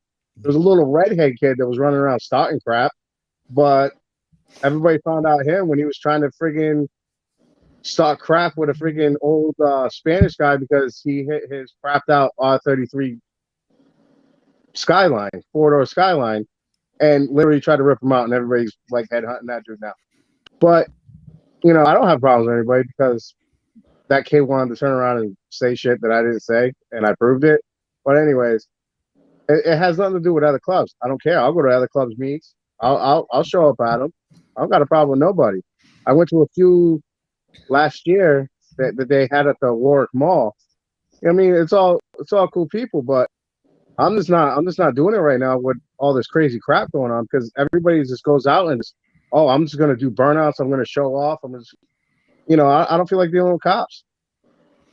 A lot of people do that for views on social media. Yeah. It's all about clout, man. Mm-hmm. Yep. It's the word clout. Yep. When I was competing back years ago, when I was in my early 20s, we didn't, we went to a show and that, that was it. You didn't, it has changed. That's why I steered away from some of those because, I don't want to, see that, or like he just said, you got drama and stuff. It's not worth the aggravation. You gotta go with calm, relaxed, Exactly. Stuff yeah, like let's that. go. Let's have a good time. Let's talk cars. But then, you got all the other people that just hate. I'm like, why are you hating on that kid on his car? Because, it's not as built as your car, or he's asking questions. Like, you had to learn at one point. Why don't you teach the kid? Listen, I left the club because of that. You know what I'm saying? Like, what's the point? Like, I'm like, you people are the reason why this car community is going to straight crash. Can you explain why you left that club up? You was talking about, you said you left a club because of that. Can you kind of explain that and go over? Because I think people hearing that is important. Yeah. So basically what it was, I'm 34 years old and I got 6 kids. I work a 6 to 4 job, 7 days a week down there. Plus I run a company.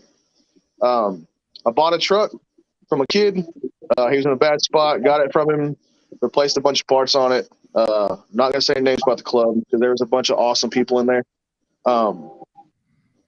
I just kept getting bashed on because my paint wasn't as good as theirs and I couldn't afford to buy, the 24-inch billets and stuff like that. And I had 22s and I was probably one of the lowest trucks in the club. I did a lot of stuff to my truck. And there was a bunch of younger kids there. They didn't know anything about, how the old school clubs used to be. We do charity events. We go to churches, man, and give out candy on Halloween and, Nice. On Christmas, man. We go buy, that big box of random stuffed animals, for $100 and just hand out stuffed animals to kids, These guys weren't about that, man. I never even got logoed in. I never even got like a petitioner logo or anything like that. Because the fact is that my paint job wasn't up to par. And I didn't have the big wheels and whatnot. But it was a bunch of young kids, it was mom and daddy's money. This girl's talking about she had her truck dropped, a 4.6 drop, and paid $2,600 to do it. I said, listen, like I would have done it in the garage, for a case of beer and some company. You know what I mean? Yeah. Like that's how I am. I try to get these guys come out. They're like, oh man, I need to, replace my rear end. I bought a locker, blah, blah, blah. All right, bring it over. I'll do it for you. How much you gonna charge? Nothing. Just come over. They wouldn't come over. And that, that kind of thing. It's funny because I still see a good bunch of groups that still have that good supportive nature that you say, hey, I need something done. And you don't even have to finish the word before it's like, 3 dudes are coming up and going, hey, I got a garage. I got this part. I got this. Come in. When we were doing stuff with one of the clubs over here, they're doing a support for what is it? The Children's Hospital for when they had kids that were getting sick.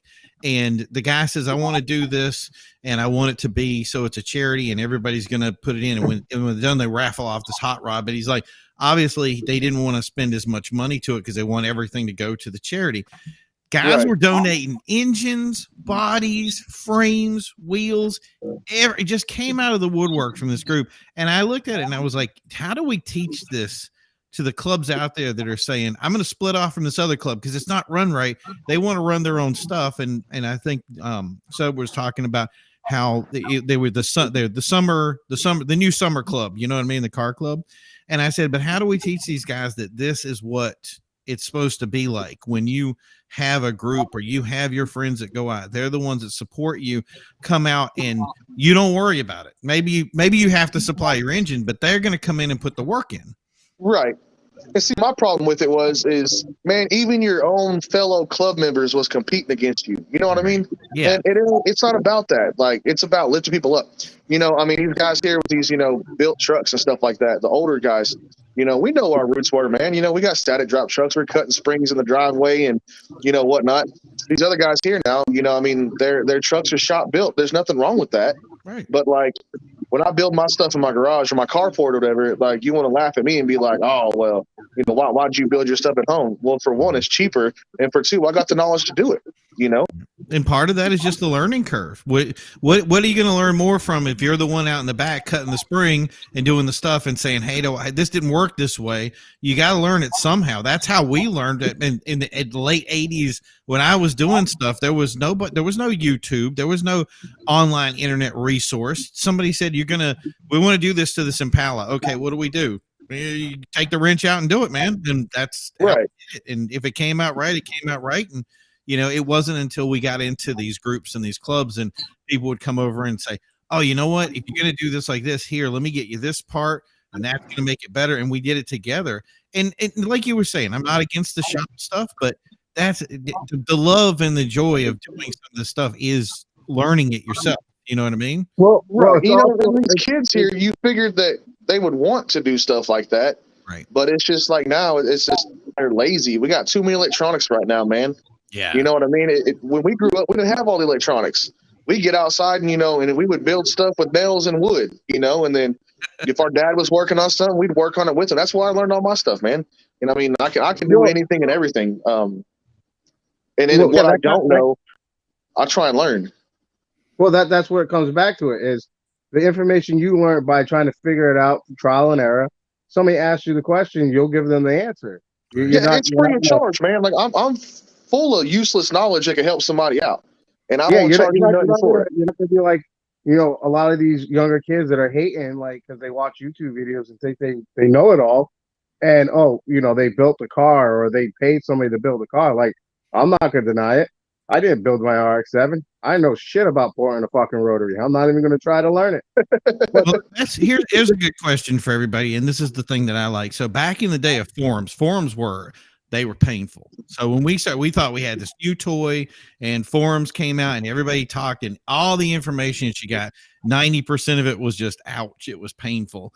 But that thing is now with the advent of YouTube, you now have these guys that are professionals. They if I want to see a 944 video, there's going to be a guy that does my year, my make, my model, everything down to the trim. Do you think it's better now to have somebody that say the YouTube, or was it kind of better in the time when we had forums, or would it have been better if we had none of it? Yeah, that's a tough one though. I mean, it really is, because I mean, some things, your friends don't know, but YouTube can help you do. You know what I mean? And some things YouTube don't have, your friends know. So I mean, I'm not mad about either one. I don't hate because we got YouTube mechanics and whatnot. I mean, and that's a terrible way to put them, but I mean that's how it really is sometimes. You got some kid running around. I built this Honda Civic, blah, blah, blah. So how'd you do that, man? I'll just watch YouTube videos. Hey, that's what's up, man. His car breaks down and he has to come ask you a question. He's got his head hanging down. Well, why are you sad, man? Well, I should have asked somebody instead of doing this on YouTube. I mean, you got to learn somehow, man. You're going to fuck up before you get on top. And that's just how it is.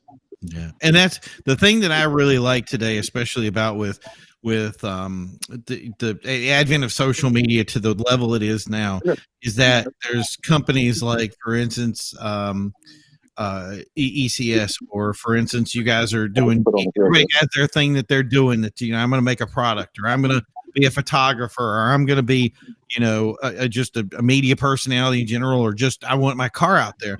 You have the option to go out there and try to do something. You have a much broader reach than, say, when we were in the 80s. The most I was ever going to get was in my quiet, because I was from Martinsville, Virginia. So my quiet town of Martinsville, even though we had NASCAR, you really had those options. You're either going to go to local car shows and people are going to know you locally, or you're going to somehow get into racing and you had NASCAR. That was the only option.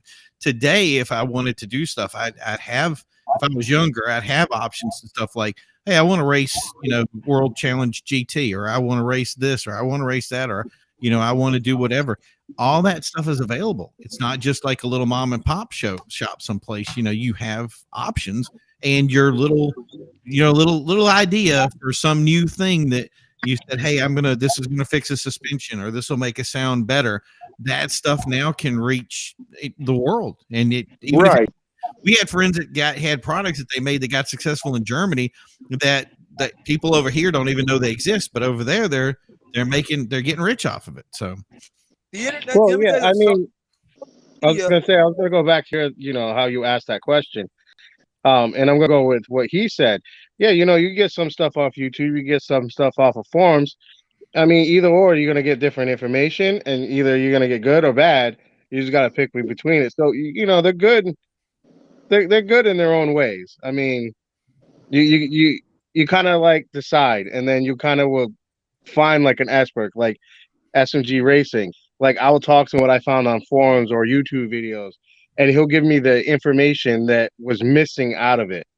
But you're a step in the right direction, and it makes you more learned. So yeah, the variety of platforms and networks that you can get to just to like learn certain things. I mean, even Google, you can find a lot of stuff on Google, but it's how you want to interpret the information and what you want to take out of it, and try to figure out the best approach for whatever you're trying to do. Well, it's like the tools are there. It just depends on how you use it. If you use them incorrectly, you're going to have the wrong results. If you use them properly, you'll have the right results. So you're saying if you go for clout, that's the wrong thing.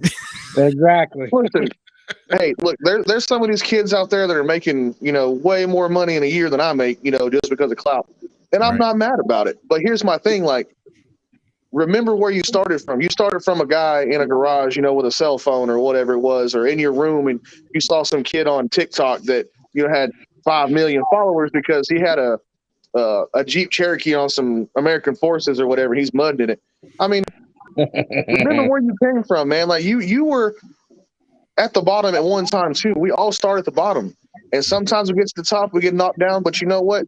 It's the people that get back up, dust themselves off, and climb right back to the top.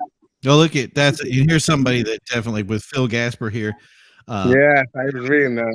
I've had a terrible experience with forums, trial and error to take it apart and do what you got to do. If the wheels stay on, if you're good, they fall off. Back to the drawing board. So that's how we learn. Yeah, been there, done that, literally.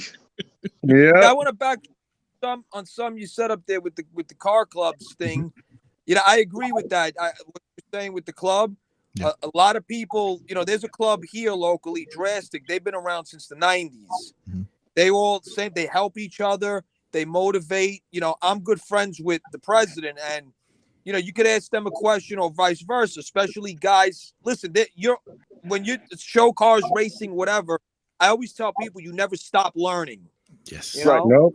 and the thing I always did when I was younger, when I got into the show scene, is, you know, I saw stuff I liked. I asked questions. You know, the problem today is like what you were saying with clout. The younger, sometimes not all, the younger, some people, they feel like, all right, I've made it, I'm the shit, and it's kind of like, well, They're what done. you did tenfold back 15, 20 years ago. There's no more, you know, people are scared to be different. Yeah. You know, you go and want to put your truck on 24. Somebody, why'd you do that? Why would you do that? That truck doesn't belong with 24. But you know, who are you to say it doesn't belong on 20? You understand? Exactly. I always tell people, when they ask me certain questions, like with my bill, I always tell them, listen, whatever you do whatever you want to do.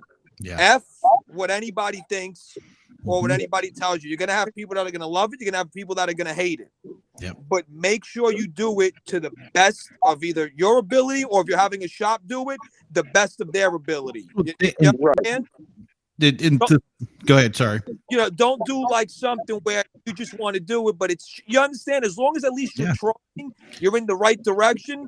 You know, not everything is for everybody, but that's what makes the car show scene and the world go around. If we all had the same type of build, it'd be boring. And I love that input because that really is, it's something that if I could tell, because there's a ton of people that would look at me and say, I'm going to do this. I'm going to do this. I'm going to do that. And I said, you've done a lot of nothing. And that's the thing is we always have that joke about, you know, everything else in the world that, you know, you have the meme and the guy saying he's done all this stuff. But I said, at least of that guy, his car is still not up on blocks. And that's where my car is right now. We have that joke of, you know, we're getting to it. We're going to get it fixed. But there's a lot of people out there that don't even have that. They just haven't done it because maybe they're scared of it. Maybe there's something, I don't want to be criticized, or I don't want to be you know what? If you want to be Tyson, you got to get in the ring and you got to box. you can't, you know, you can't. I've had people, you know, my build is a pretty, I was always a fan of the radicals and like radical Euros back in the, you know, the early lowrider days. Mm-hmm. So I built my car based around that. There's a lot of people that don't like my car. They don't understand. Why would you do this? Why? Oh, it's not worth money. You can't sell, blah, blah, blah, blah, blah, blah. Mm-hmm. Sometimes, and the internet is the biggest perpetrator of that, because now you have pages where they just bash cars. I've seen some of the best cars on pages. I'm like, that guy's got a beautiful car. You know, just because he painted his car blue, and maybe in my house, well, if I would have had that car, I would have painted it red. But that's not me saying the paint job is a shit paint job. You understand? That's me just saying that's my preference, red over blue, but I still respect it. Respect is kind of lost in that sense. If it's not what they would have done, it's a pile of crap. Yeah. You know, yeah, I'm not into Yugos, but if one shows up, I respect it. Listen, you got people in this group, right? He said he had a truck. He has an RX-7. We all come from different, you know, genre of car, but we all have the same thing in common. Mm-hmm. You know? Yeah, man. Yeah, you can, and that's what's lost, I feel, in the car scene, especially. That's why I feel the internet kind of ruined that, because now everybody has a voice. Do you think that really, and that's the thing is, I agree with that too. A lot of times it's that what happened is that we had this internet, we had power and we didn't know how to deal with it, is what it was. But the thing that I always say is that what social media kind of brought to us, is what something that I love, but a lot of people I don't think really knew how to handle it, was because so now you have the option to go, hey, look at this. There's a lowrider meet. Here's a VIP. So, you know, VIP cars, luxury cars from Japan, those are something, even though they're a smaller niche group, here's two kind of groups that think the same stuff, but you'd never have them in a car show together. It would almost be impossible to get them to have a car show together. And I want to say it was almost like there's a certain level of diversity where it ends up crashing into each other. And we don't kind of, like you were saying, like you and I think, we and most everybody on this panel here understand the idea of saying, no, we want that show where there's a low rider over here and a over here and all the other stuff together. but a lot of those guys, they don't get it. They don't want to be, you know. A lot of people too, you know, as time goes on, everything, you know, you look at the cars that were in hot import nights when I was competing. Right. Everybody had body kits, you know, flip trunk, cut hood. Now you see the cars have kind of changed. Right. You know, things change, things do come back. I mean, I'm personally a fan of the early 2000s where people had, you know, they pushed the limits. They put the TV in the center console. I love that stuff because to me that's fabrication. I'm going to read that one from Jamie. That's my boy Jamie. Back in the day, if you didn't like someone's car, you would have to say it to their face. Now with the internet, people trash about someone's car to their face by the keyboard, and that's what kind of ruined. And I cannot agree with that more. Keyboard warriors. I actually agree with that. Mm-hmm. I agree with that statement. You know, I've seen, like I said, I've seen Facebook pages where they've bashed cars, and the best part about that is here's the funny part. A lot of those people on those pages that are destroying a car, they don't have a built car or right. built a car. So you're going to tell me or give me advice on what I should do to my car, and you've never even done anything except maybe put gas in and change the oil. That's where you know, it's funny. I'll tell a story. I had somebody.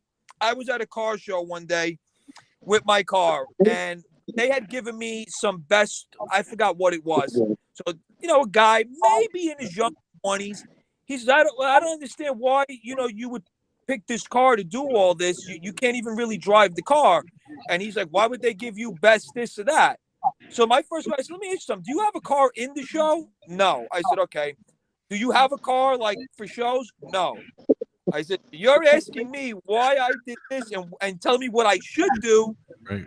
But yet you didn't do anything. Yeah, I'm gonna tell a UFC fighter what he should do to that guy in the fight. Meanwhile, I've never fought a UFC fight in my life. Never even know what a ring looks like. I'm sitting on the couch eating potato chips, you know, growing moss, and this guy, and I'm like, you should have gone with the right hook. And you know, and I'll get people that will ask me stuff, and I'll shoot people advice. And Reggie will tell you a lot of the shops or people I've dealt with. People will ask me, and I have no problem sending them, hey, you need this done? This guy does engraving. Go right to this guy. You know, people should help one another, and not just club-wise in general, build each other up, you know. And I always I don't really look at those Facebook pages where they bash cars. And, you know, listen, there's some stuff. You could see the guy went to Pep Boys and took everything out of the aisles and threw it all over his car, you know. But there's some... Every sticker in the aisle, yeah. Yeah. But there's some really nice builds, and I always tell people, you know, whether people trailer a car, drive a car, you know, how they put them, you know, some people don't understand, well, how'd that guy have so much money? I always tell them, I said, I could care less about any of that. I don't care. I like looking at the cars, seeing what they've done. How they got their money is none of my business, nor do I care if they ever drive the car or trailer it. It doesn't make a difference to me. You know, I'm there to enjoy the car. And then, some people critique just too much, and it's like, it doesn't, like he said, I'm going to trailer my car to Manhattan. Okay, that's great. You know, I would love to see the car. Whether he drove it or trailer it, if he tells me I never drive my RX-7, okay, you know, but hey, that's an awesome car. But then you'll get somebody that, he don't drive the car, you know, it's useless. Well, that's what he wanted to do with the car. And then, well, see, and that's another thing, like with me, man. Mm-hmm. Go ahead. No, I was going to say, if you want to be with these sites that are negative, you need to stay away from them, because if you're going to not have a toxic community, don't feed yourself toxic information. Feed yourself. Exactly. Go to the positive groups. Go to guys that are talking positive, and you get positive. If you go to groups that are trolling everybody, you become a troll. It comes off. Don't feed the trolls. You won't have a problem. I see some on the internet I don't like. Guess what I do? I keep it scrolling. I'm the first guy. If I see your car or you did a paint of some, I'll like it and I'll write a comment. You know, something I don't like or something that. Let me just keep scrolling. None of my business. You know what I'm saying? Turn the green beans on low. You know, the beauty of stuff like that is that we can have fun. Like, you know, if you own a Mustang, supposedly your job is to take out, you know, people that are watching the show. Those are crowd killer in there. Yeah, crowd control. That's the thing is those things are good fun. Embrace that stuff. Have fun with it. You obviously know you're a better driver or whatever, and then and the fight that what made the car scene so powerful in our days, really, a lot of times, especially in the early '90s, was that fight of Ford versus Chevy. That constant, and it's funny because I hardly ever remember Dodge being in the debate. The Dodge guys were like, we got Hemis, we're good. But yeah, the Ford and the Chevy guys, it was always the Mustangs versus the Camaros and the Trans Ams. And that really made, because that's the thing is every week you had to up your game a little more to go against that other guy. And you had to represent, you had to do it because there was no talking on social media. This is the strip. Nobody's watching. You got that half a second. You're either going to make it happen or you're going to, or go away. And that it was the same way with the car show part. People. Well, yeah, that's what I was going to say. You got friendly competition. Oh shit, he beat me. But you shake hands, you be like, all right, you know what? I'm coming out next season. Yeah. I'm gonna do some stuff now. Yeah. And you know what? Like yeah, but now, no, some John, but go ahead, go. I was gonna say that he keeps bringing up back in the '90s. Everybody liked back in the '90s. One, this is the reason why I kind of like the car scene back in the '90s. One, there was no social media, and you didn't have everybody and their mother be able to find anything.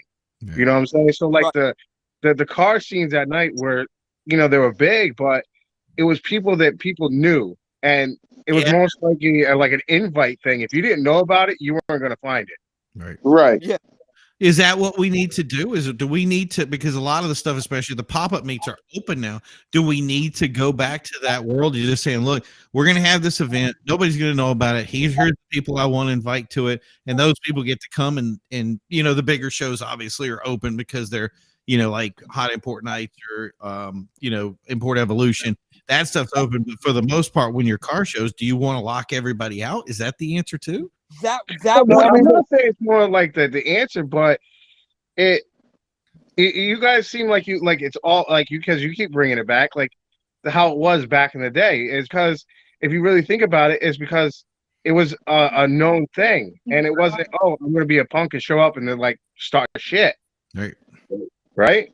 But since social media, no matter what, you're never going to be able to lock it out, or you're going to do anything. It's like if you want to hold your club meet, but you don't have to make it completely public. Like me, when I go back to making meets, my thing, it's I'm gonna come out, I'm gonna represent, I'm gonna show everybody else's clubs, I'm gonna invite other clubs to it, because that's all about.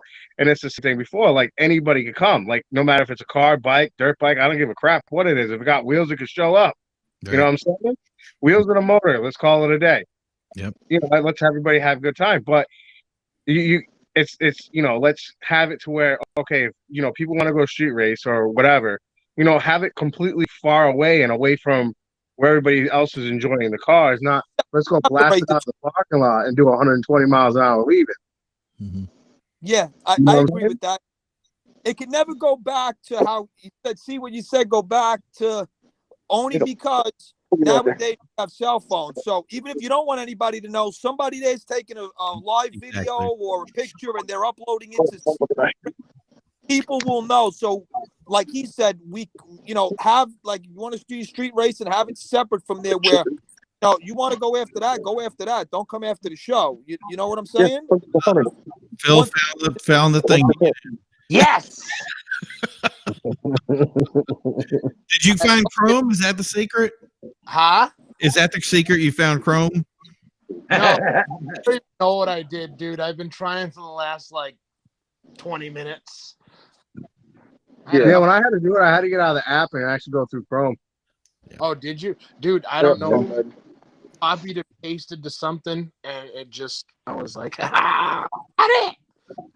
yeah, so back to the thing, like, no, you don't lock it out, but people need to learn to, the respect the area, what people are trying to do, and, enjoy, the diversity of different cars. Because like what I tell people is, yes, we're all part of the same world. We're just little different bubbles in that world, and we're all doing the same thing, just in different ways. So how about this? And I'll put this out there, because I understand the diverse. Nobody here is ever going to argue that we shouldn't all like is And not, in other words, if you don't like a car, it's okay, not like a car, but don't bash Respect it. does like the cars. But the thing that we were saying before that I think was brought up a couple of times was, and I think you brought it up, was that though we did this, they did hot import nights and people were doing burnouts in the driveway. Most of the problem we have is that people aren't coming out and saying bad things about other people's cars. They're coming out and they're destroying a space or ruining it for someone else. So that person can no longer have a show anymore. And that's where I think the idea of saying, okay, I want to control who comes to my show. So the thing is if we have, we say, well, the cat's out of the bag, man. There's no way you can have a secret show anymore. It's all or nothing. How do we get people to say, you know what, that burnouts in the gravel over there where you're throwing the cars and hitting the other cars, that was bad. And I don't know why you thought it was okay. How do we curb that behavior? Is it something where we just teach people that this is the norm and this is the new thinking, or how do we get ahead of that then? Since we have to have the shows, let's do it right, So I've learned from yelling.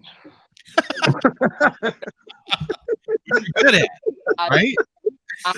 But like I'm talking about stern yelling, like I've learned, like I run a lot of meets in Taunton and stuff like that. And one of the biggest places that we do our meets, Ocean Street, right at your house, Alan.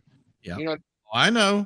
And I've filled that parking lot multiple times with hundreds and hundreds and hundreds and hundreds of cars. Yeah.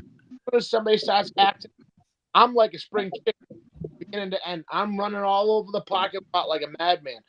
But you act, I'm gonna yell at you like you're a child.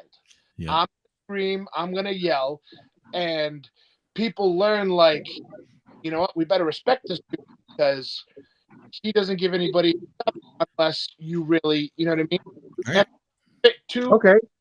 What I've learned, you give respect to get respect. Right. I'm a social butterfly.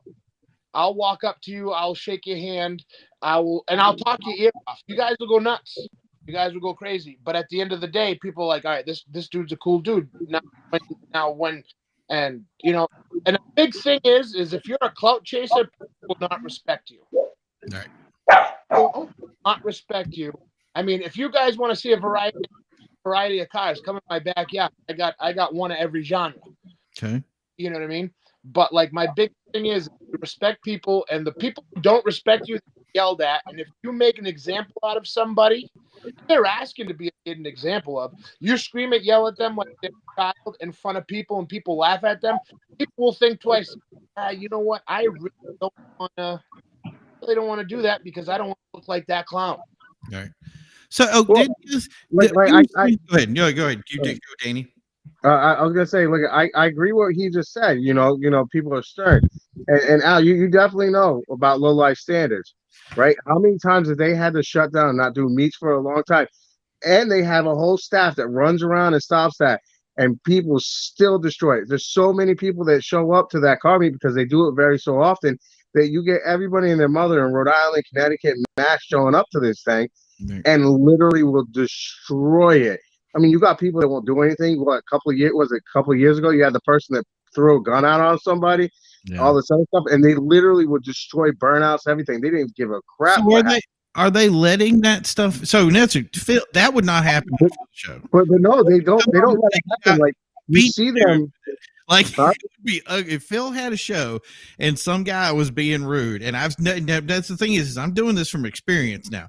I know what he would do. He's not a small dude. He will go over and grab somebody and lift them up by the shirt tails and just be like, if that stuff happens here, it's not going to happen. So the thing is I tend to wonder, is there, if we're doing the control thing, is it really just the idea of like, hey, if you're coming to my show, all I'm asking for is you to respect my show. And Phil, everybody goes to Phil's show in their respective show. So why are these other shows that people tell me are toxic or they're having problems? Is it just because somebody like Phil isn't running it? Is that what it is? No, I'm not saying that. I'm saying it because you'll get a few people that will show up because you get hundreds and hundreds of cars, especially like low life standards. They get a shit ton of cars. Like, of course, yeah. Their one meet, they had almost 1,000 people there. Oh hell yeah! Right. And you get what is it? You get a few people that show up and then they start, and then the staff and they're trying to control it and contain it. But then next thing you know, everybody's like, "Oh, screw this," and then you can't control 1,000 people. Just say, "Fuck this." We're just going to continue.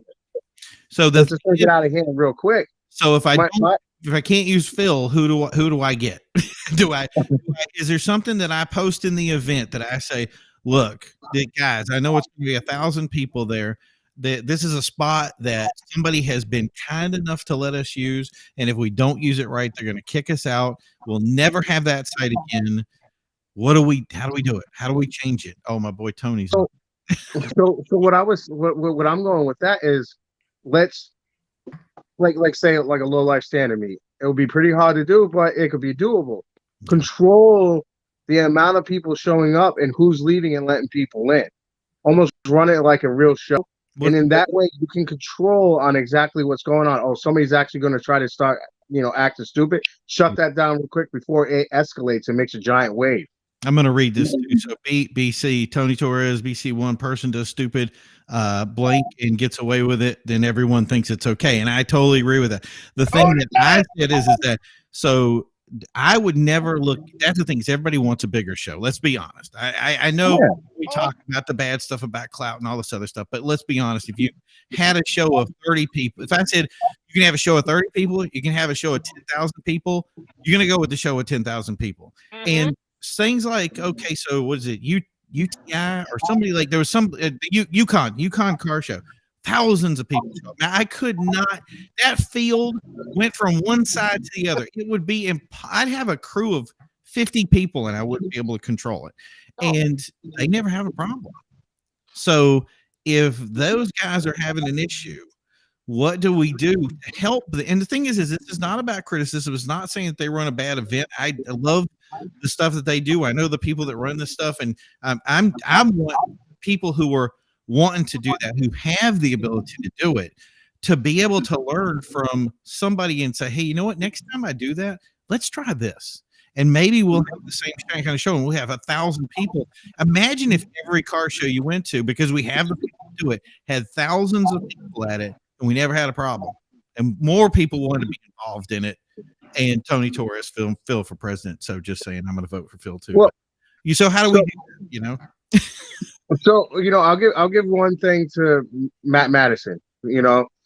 His car club ran, remember that one meet that they had that was super big. Like, I mean, there was like almost like 800 cars that showed up as one meet. Yep. And the people started getting out of hand. He couldn't control it anymore. After, he was trying to get the mellow back down, but he couldn't. And he turned around and called the cops on his own meet to shut it down. And then people were like, oh, fuck, he ain't fucking around. And his meets kind of went smooth after that, because it's like he will literally call the cops on his own meet. He doesn't care. You want to get out of control to where it is unbelievably where he can't contain it anymore. He will call the cops on his own meet and get everybody bagged. He doesn't care. You got to respect that. And then literally everybody at his meets stopped. The funny thing is I've been, Matt and I were co-hosts on Car Grumps.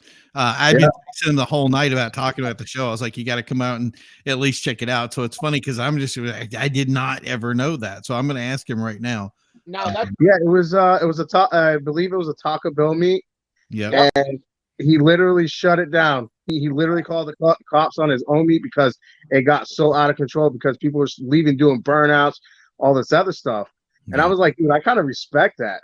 Yeah. And the thing is too, is that those Taco Bell meets there was a couple of times you'd have one or two guys, but for the most part, not only did Taco Bell like the events, at the time, I think it was a manager thing, like one of the managers and everything like that, because they had so much food that would go through, they just continue to cycle around with it.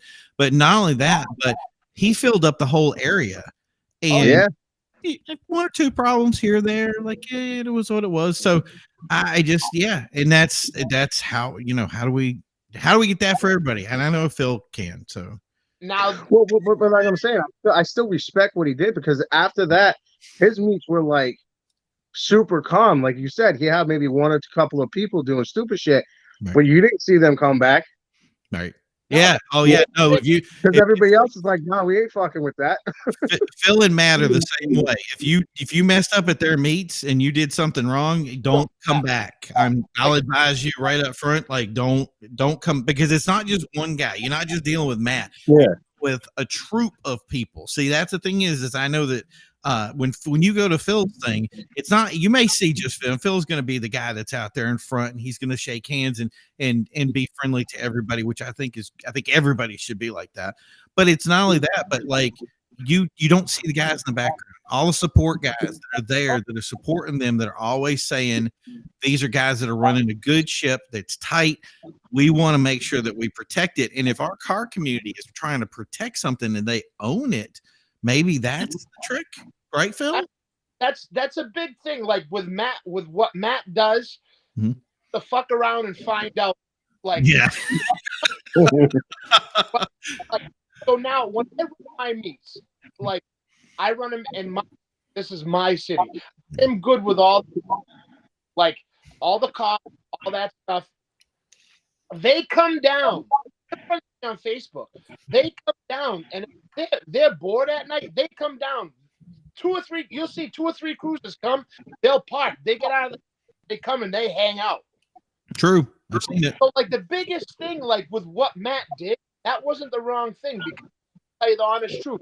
Like, so you know what I was talking about when he called the cops on his own meet to shut it down, right? Yeah, I got pulled over for doing nothing. I got pulled over for doing nothing. But you know what? I wasn't mad, because I understand, because those people, there's one way in, one way out. There's people running around, kids that are going through Taco Bell. You got to understand, when you do it at a place like Taco Bell or Ocean State, where there's people going to McDonald's and all that stuff, people driving through the park, you can't be acting a fool, because you're gonna kill somebody. Exactly. Or you're gonna hurt somebody. You know what I mean? If you have law enforcement on your side and you're not afraid to show, I had a big thing with me. People are saying, "Oh, Phil calls the cops." I said, "Excuse me?" I said, "No, I'm far around here. The cops come and hang with me. They don't give me no guff." The day I had a show in September, I hired a detail just so I could have police on board, because I know it was going to be a wild day. There was not one telephone call, and I did it in a residential area. There was not one telephone call to the police station that day that people were doing stupid stuff. And they weren't, because they knew. I had a time when I did it. Some kid was doing burnouts in his truck. I told him twice, I said, "I have to tell you a third time, I'm punching you in the face." I turned around, I punched him in the face, I cleaned his clock, and then I had to throw the truck in park because the thing started to take off. You have to law. You got to understand, you and your club, you and your group, or whatever it is, wants to do a meet, wants to do a show. You can't just be like, "Excuse me, guys, can you please knock it off?" Because they're going to look at it over.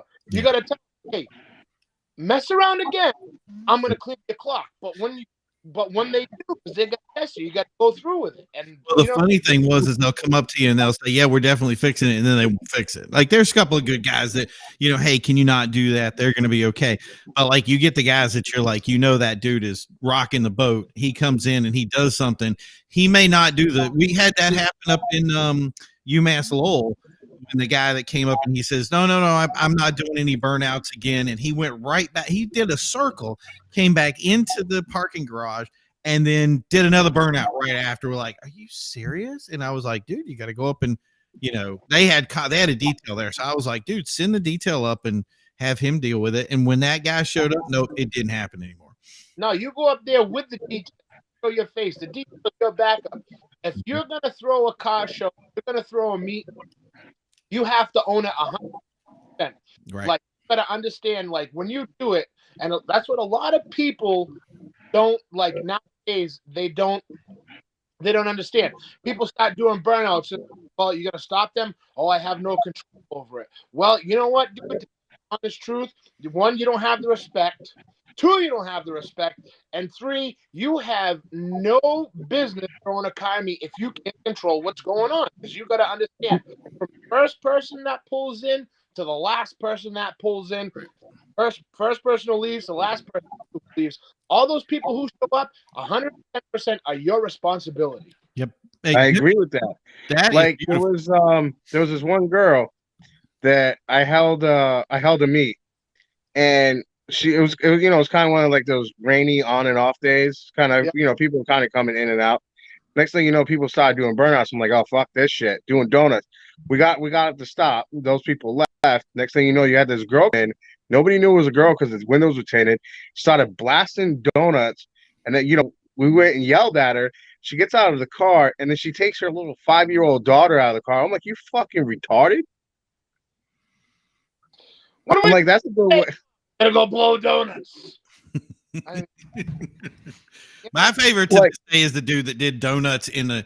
We're in a gravel parking lot, and he comes over, and I'm like, what were you thinking of doing? He peels out and doesn't just, so you peel out. I'm like, first you jump, and then you're like, okay, he's not stopping. He's still doing a rotation. And we got a Mopar over here that's like a 1960 something.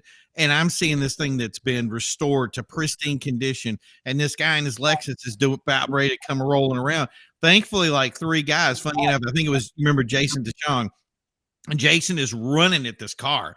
And he's like, nope. And the guy stopped and just prevented it enough to get the rotation where he's throwing rocks at. Man, people were freaking out. So I don't, sometimes I don't get people. I don't understand it. No. People are dumb. At the end of the day, people are dumb. Yeah. Like, I've had so many experiences with so many different experiences throwing the car meet, the car shows with dumb people. Yep. It's unbelievable. I had a guy one time, believe it or not, Alan, at one of my Ocean State meets, he pulled a gun on me trying to be a tough guy. Oh my God. I told him, get the F out, leave. He wasn't around town. Get the F out, leave. Him and his buddies said, who do you think you are? I said, I'm the running this meet. I'm the guy who's holding everything down. I was like, and I'm the guy who's telling you to get out of here. Yep. Oh, you think you're big mouth, don't you? I said, well, what do you got? Oh, there you go. Tony's finally in. I'm walking around my house. What's up, fellas? What's up?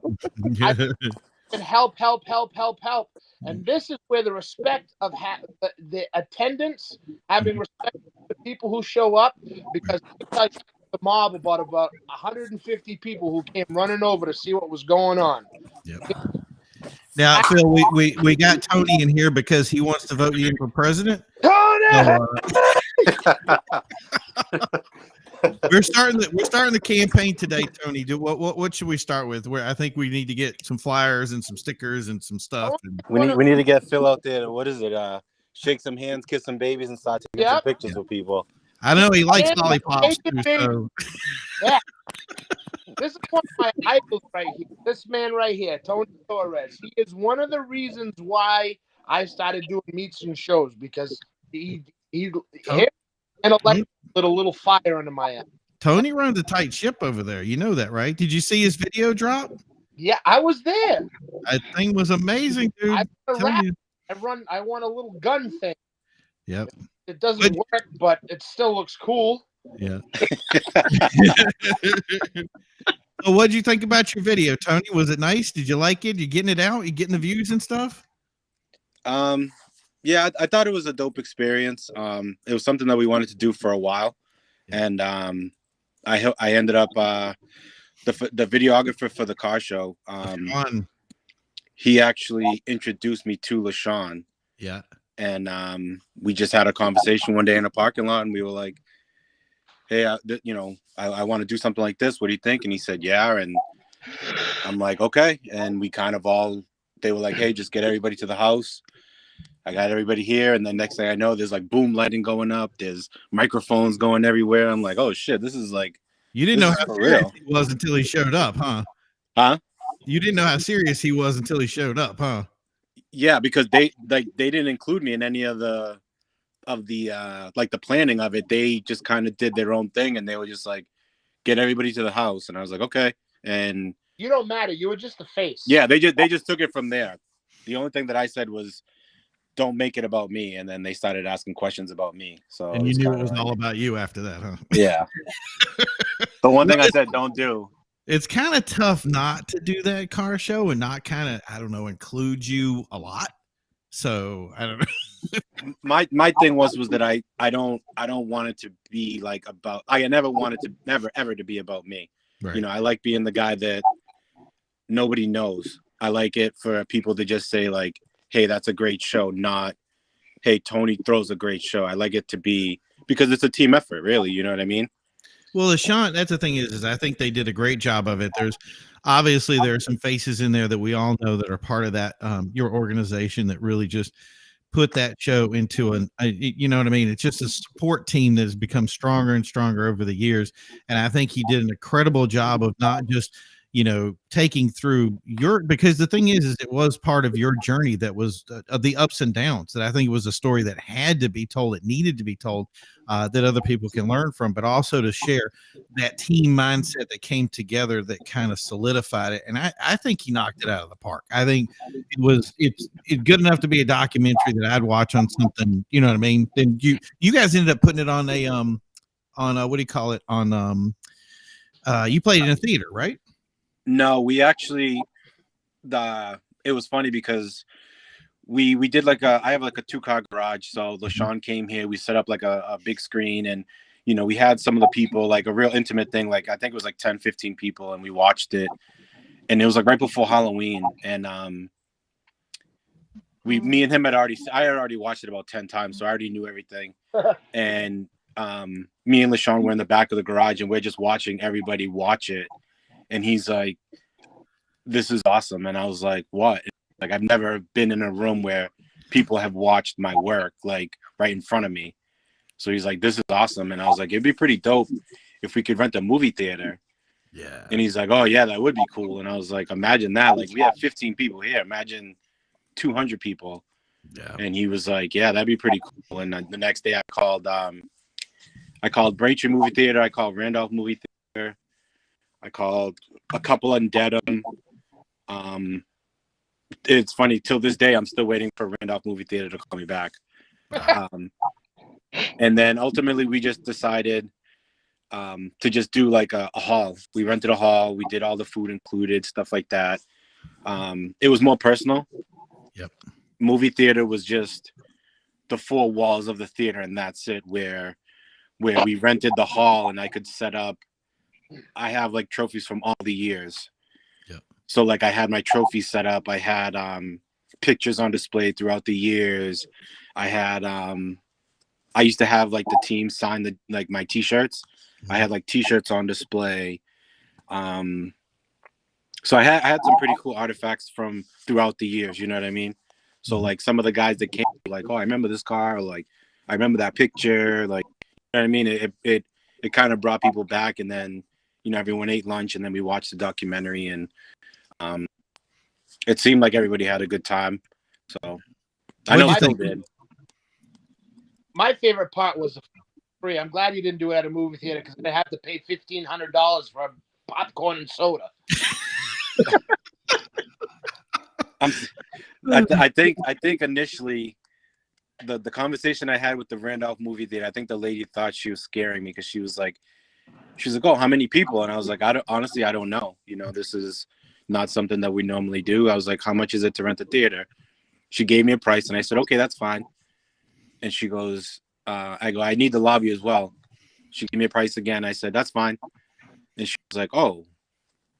And she was like, you're going to be in the basement. I was like, that's fine. I don't care. I just need the 4 wall. You know what I mean? I just want the 4 walls. And she was like, all right, well, let me work some numbers together, and I'll call you back. And that was the last I heard from her. Right. I would have threatened somebody. We would have gotten. We would have brought the crew up there, Phil. Be like, hey, you got to call the guy back. Come on. But what are we talking about? I just jumped in the conversation late. We're just talking about everything, like stuff that We're comes up bouncing all over the place. That was the beauty is we were talking about pictures from New York, and then we moved back over to car shows. And then I thought we had a great thing about talking about how to basically, like, you know, fix car. Cause that's the thing is it's the big thing with pop-up meets. There's a big influx. Like, some people can do it right. Some people are still working on it. You know what I mean? And don't forget to say hi to Reggie, Tony, because he gets real personal if you don't say hi to him. Okay, say hi. Look, this is ECS Magazine Hangout. It's not just my hangout. It's ECS Magazine Hangout. Everybody's welcome. But we're here because of you. You started this up, so we pop in the rooms, we try to contribute, so we're contributing. I appreciate each and every one of y'all. I really do. Mr. ESC, I just want to say one thing though. I haven't been able to do it, and I'm glad I can kind of do it face to face. But your face is blocked up by the live thing, but you can see mine. Yep. Just want to say one thing. I want to say thank you very much for putting the Do It for Justin show in your magazine. No problem, buddy. Same thing with summer send-off. We cover everything as much as possible from all over the East Coast of the United States, and that's what we do. We're gonna keep on doing it. I still a lot of people like, and I'm not trying to sound like cocky, but like a lot of people say, you cut yourself short, and like honestly, I still know. Yeah, all right. I'm down there.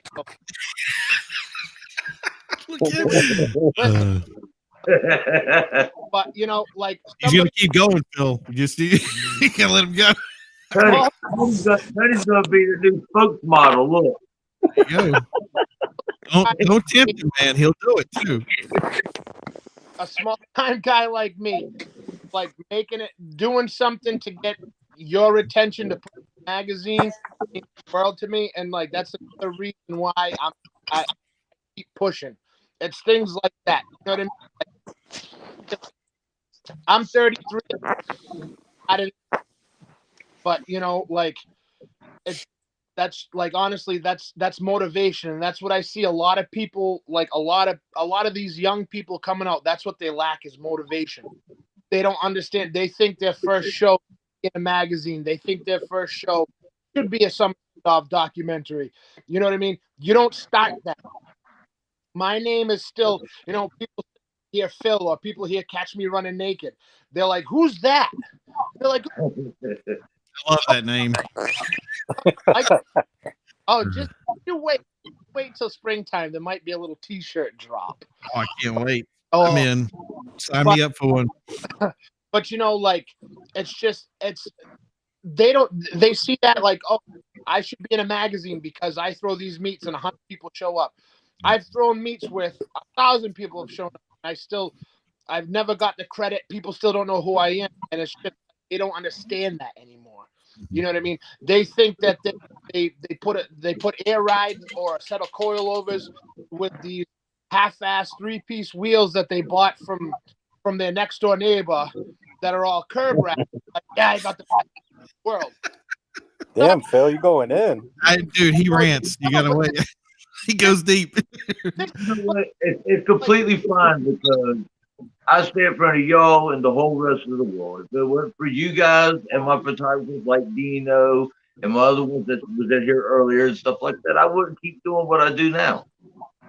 So I mean, I even to this day I still bust Reggie's balls. I'm like, when we put in my car in the magazine, just to bust his balls. I know it's not gonna go in there. It looks like a piece of shit. I mean, it's fast, but it looks like a piece of shit. But you never know, Danny. I would say that you never know. Exactly. But he's the type of person, and his photographers are the type of people who see potential. Yeah. They don't get around this month, get around to it next month. Like like I said, I have every kind of different car that you could imagine. I got, you know what I mean? Like, I just got my Lincoln Town Car lowrider. I got a Jeep. I got a truck. I got an S14 Sylvia sitting outside. I'm building a fucking 2016 smart car right now, for Christ's sake, that I'm taking this place home with at summer send off. You understand me, Tony? Don't let everything out the bag, man. I know, right? I told Tony we can't stop him. He gets out of control. We need a mute button for Phil, man. He's letting out all the and I'm not control. I can't. Nothing. He's just rolling. Let him go free. Fly. Let me fly. And like, oh my god. Another thing, going back with car shows, you boys, everybody better be ready, because Do It for Justin show was good. But this year, I just confirmed what family I'm going to be we're going to be Donating to. we're going to be donating to, and it's going to be huge. Well, the beauty is, so we have. Well, funny enough, we actually have a photographer in here right now. So I got to ask a question to him real quick. With your photography skills, you could probably take a car that wasn't perfect. Let's say it wasn't cleaned up nice enough, and you could probably make it look pretty good, couldn't you? Yeah. Yeah. 100%. So that's the thing, is it makes me think that no matter what we kind of have as our setups, that it doesn't have to be perfect to really bring it together and make something work. You know what I mean? Yeah, exactly. Oh, he'll have to do a lot to look mine. My fucking front bumper's all cracked up because some lady backed into it. So two of the fins are missing and one's hanging off. Photos. Well, yeah, Photoshop. Look at that. But take it from a different side. Photoshop is another thing that has destroyed the car community.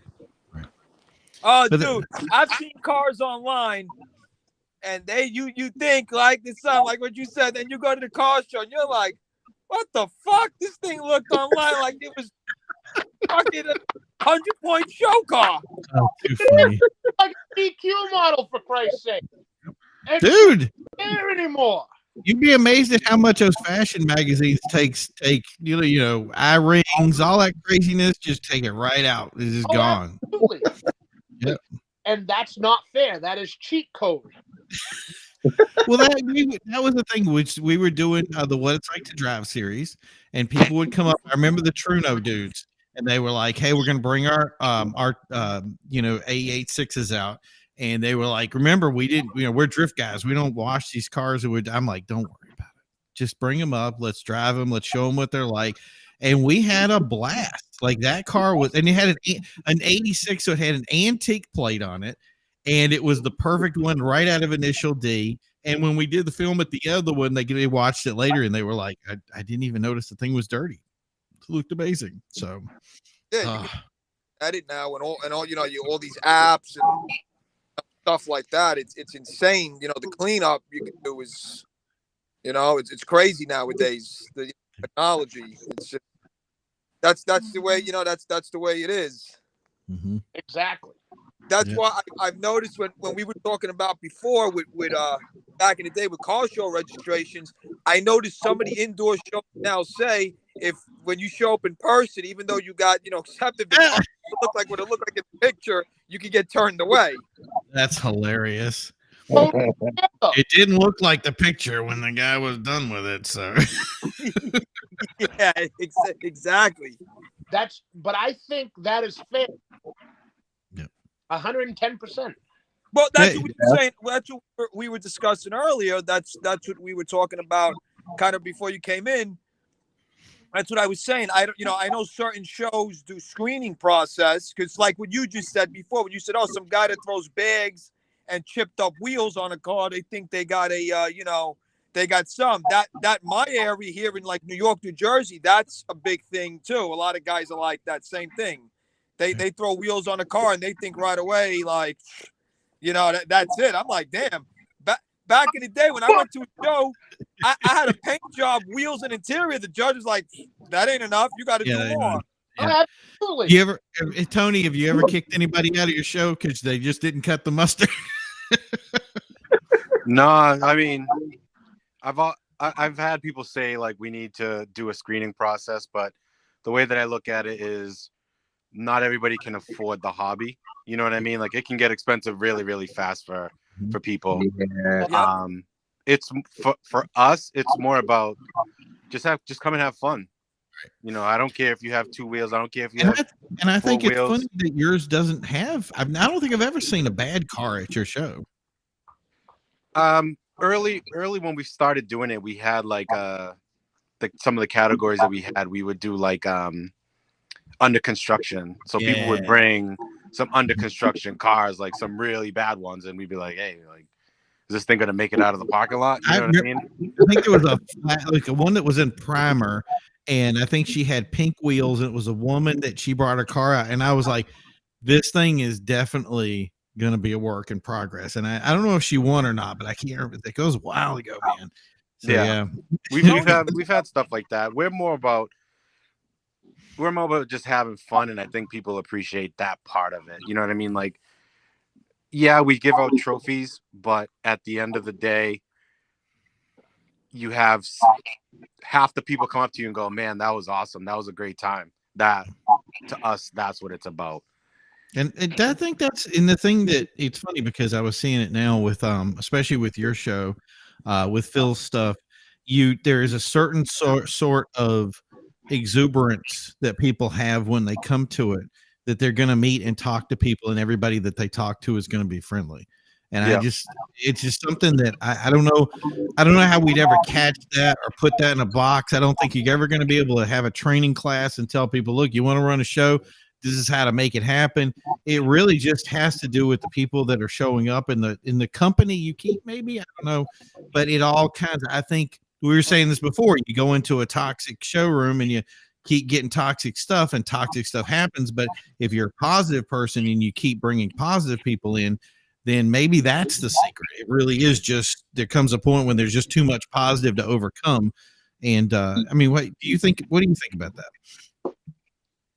I mean, as long as you make it fun for people, you make people feel safe.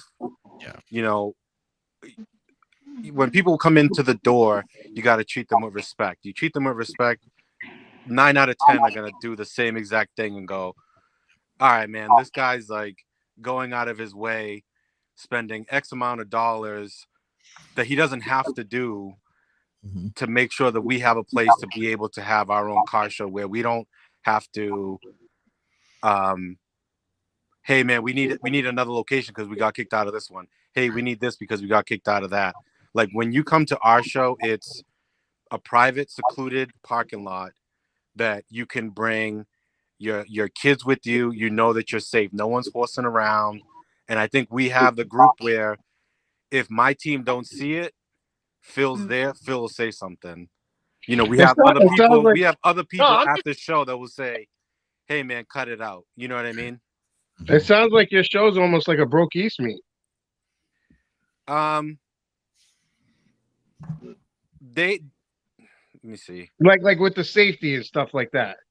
Yeah, I mean, obviously we want everybody to feel safe. We want everybody, you know, to bring your kids and stuff like that. Like, you know, we've been doing the show since 2005, and thank God we've never had an issue with anybody, you know, anybody getting out of control or anything getting out of hand, nothing of the sort. So we've been one of the longest standing shows, and we've been probably one of the luckiest shows, because I know there are other shows that don't have it as good as we do, you know. I was just saying more it was like the Broke East with the safety, and you know how like you could bring your kids and just have a good time. Yeah, you definitely. That's the thing of it, though. You know, it's like that's make or break for some people. You know, I remember when we first started, my boss said, I work for the property owner where we do the car show, and I went to him and I talked to him and I said, hey, we want to do a car show, and he said, okay, it's an office park, so he's like, I need you to understand that this is still a business at the end of the day, so you got to follow the rules. If you follow the rules, you can do whatever it is that you want after that. And I said, okay, what are the rules? He said, no nudity, no alcohol. You know, I want a police detail. I want you to get your own insurance policy. And I said, okay, fine. You know, I followed the rules, and, you know, you do the first one and you kind of just keep learning from there. And you go, all right, you know, like my daughter, and I, you know, I'm thinking about it. I'm like, damn, that's all the fun stuff, you know, like, you know, models and stuff like that. But then I'm like, all right, if I'm walking around here, my wife's walking around with my daughter, and she sees this half naked girl on someone's car and everyone's hooting and hollering, how does that look? You know what I mean? It just doesn't look good, you know? Yeah, because I thought the same thing, but I'm like, I have my daughter, kids come to these things, so you know, I 100% agree with you on that thing. Like, there's no point in that. some people serve alcohol. Okay, what if, God forbid, someone is drinking at the show? They don't know their limits and they get behind the wheel. You don't know because you're handling 300 other cars, and someone gets behind the wheel and something happens. Oh, somebody would pinball back and forth. I mean, there would be somebody at some point, and you were talking about being lucky. That would be definitely playing with the dice for somebody to get drunk and just go from car to car, just hitting something or doing something stupid. And it just, that would be crazy. That'd be a bad mess. Yeah. So it's. Were you saying something? Where do you do your show? Mine is in Rockland, Massachusetts. Okay. It's about like 20 minutes south of Boston. Okay, gotcha. I'll have to come this year to one of your shows then. Yeah, we're gonna do 2 actually. We're gonna do a car meet in June, probably the beginning of June, and then the actual show is gonna be Sunday, August 7th. Yeah, I'll come through with that. Just don't laugh when you see the front of my car. It's kind of cracked up. We like I said, we're just all about having a good time, having fun, giving people a safe and secure place to show off what they're working with or for. You know what I mean? So, well, yeah, like what you guys were talking about with people just throwing some stuff on and looking cool and stuff. I mean, my car got the lady backed in and she didn't do any other damage. It's a fiberglass bumper. It's gonna crack, whatever. I said, fuck what the body looks like right now. I'm worried about the performance and all that other crap. Yeah, I got equipped 3-piece wheels on it. But, not worried about it. I went with the performance this winter is when I'm going to worry about the looks of it. But I'm more showcasing the performance because it's a race car. Like, I don't care. Like, I'll just worry about the body afterwards. Hey, man, different strokes for different folks, man. That's what it is. It's some people will like it for and appreciate it for the performance part. Some people will appreciate it for the looks part. It's just a big fishbowl. You know what I mean? Everyone's just there for different reasons, and ultimately you just gonna have a good time, see some cool cars. You put it the same way I put it earlier when I said we're all in the same big bubble. We're just little bubbles in the big bubble. Yeah, we're all pretty much. That's it. Now, off the subject, but has anybody tried these Girl Scout cookies? It's not a cookie, it's a cult, and I'm in it. I think everybody cracks out for freaking Girl Scout cookies. I can't wait. I can't wait till my daughter, decides, hey, I want to join because I keep asking her, so I get these damn cookies. What flavor is that? What do you got there, Phil? Because I got $200 on it. Listen, I made school. Half the box was gone between my girl and her kids, and then my father and the rest of the guys in the garage. But I ate 2 boxes of these bastards today. And let me you ate 2 boxes. Gonna blow up like a deer tick.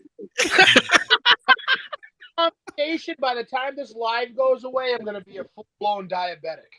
That's and happy about it too. You're gonna be like, oh yeah, I had no regrets. No. None. I'm on this. This is empty. That's what I'm saying. What is that? Your second box? Or your third? No comment. I plead the 5th. Okay, yeah, all right, that's fine. Yeah. So we're gonna take you to the Girl Scout Cookies Anonymous. You're gonna stand up and be like, "Hi, my name is Phil. I'm gonna keep my shirt on for this, but he probably won't." No, he won't. Yeah. To wear because I was just sitting on my couch with a torn, blown out knee watching, and I go on Facebook and I see you guys talking. I'm like, wait, I want to be a hockey. Yeah. Come on. And then too funny. Here we are. Right. Where's Girl Scout cookies? Yeah. With the toast days. The toast things. I've never seen those. Now I'm intrigued. And I'm wondering why my local Girl Scout has not called me on the phone to get me those peanut butter ones. Bro, They call him first. Yep. Oh yeah. He bought them all. There's nothing left. He's their biggest supporter. How many that is? Anyway. She gonna say, hey, that's the thing is that the next car show you're gonna bring up and you got to bring the cookies with you and sell them out there. No, I was thinking just start stashing up for now, but we won't make it. I'm gonna. Yeah, but you can't eat them all, Phil. That's the problem. That's What? why there won't be any. I'm not even gonna try. Reggie, why Yeah, she you waving? got to think drug dealer. You don't smoke your own supply. Don't eat your own supply. Exactly. Reggie, why she waving? Is she waving at us? Because I'm getting ready to say something. Uh-oh. I want, as much as I'm enjoying this, we've been on the live for the ECS chat for breaking history moments for 2 hours and 33 minutes.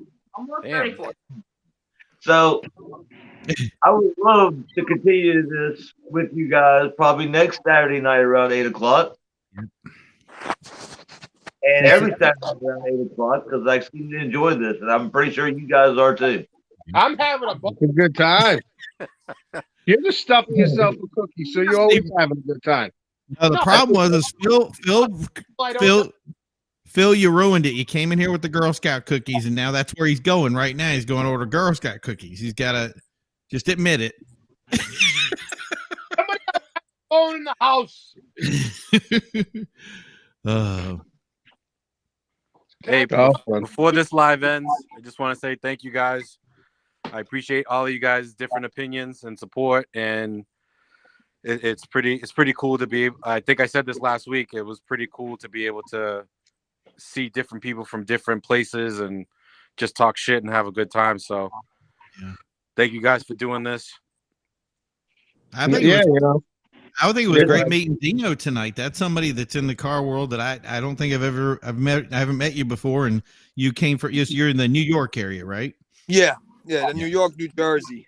Yeah, and he's doing photography, so I'm sure he's in ECS all the time. So yeah, I have a car too that I've owned for years, but I'm redoing the car right now again to try to come out this year. I haven't been up that way. The closest I've been up to you guys, there was a car club a few years ago, Major Movement Auto Club.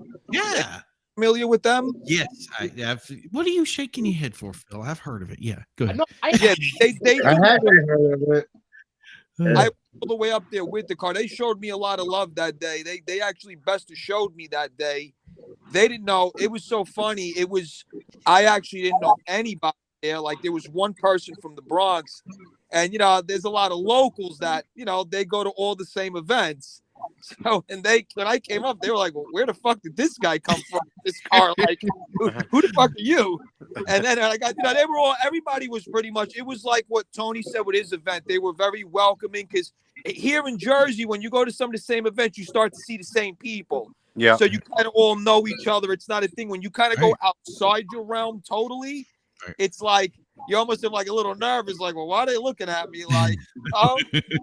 And there was some people there from the New England area that they had asked me to come to their events, but with work and the traveling up there, it's it's a lot of time and money. I couldn't, and then COVID happened, so I couldn't even make it. But I would like to get up to the once I finish the car, I would like to get to the New England area and try to show up there a little bit. What kind of car? Reggie's dying over there. He's trying to close it out. It's actually a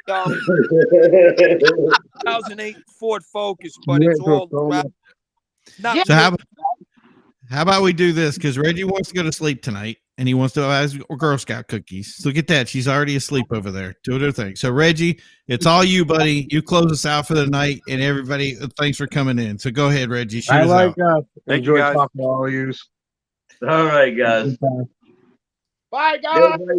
Everybody, thanks for coming out to ECS Magazine, ECS Hangout, Saturday night, February the 12th, 2022. And we hope to see everybody next Saturday at 8 o'clock and bring in more people, invite more people, share the shit out of this chat, let everybody know. Shit. Anyway. Everybody remember, be kind to one another at the car show. Treat everybody equally, and we want to see everybody at the next car show, no matter what you drive or who you are. And be yourself. Thank you. All right. All right, guys. All right, it's nice meeting you all. Talking. See you guys next week. All right. There's a button. Yeah. Up. Bye. Bye. Bye.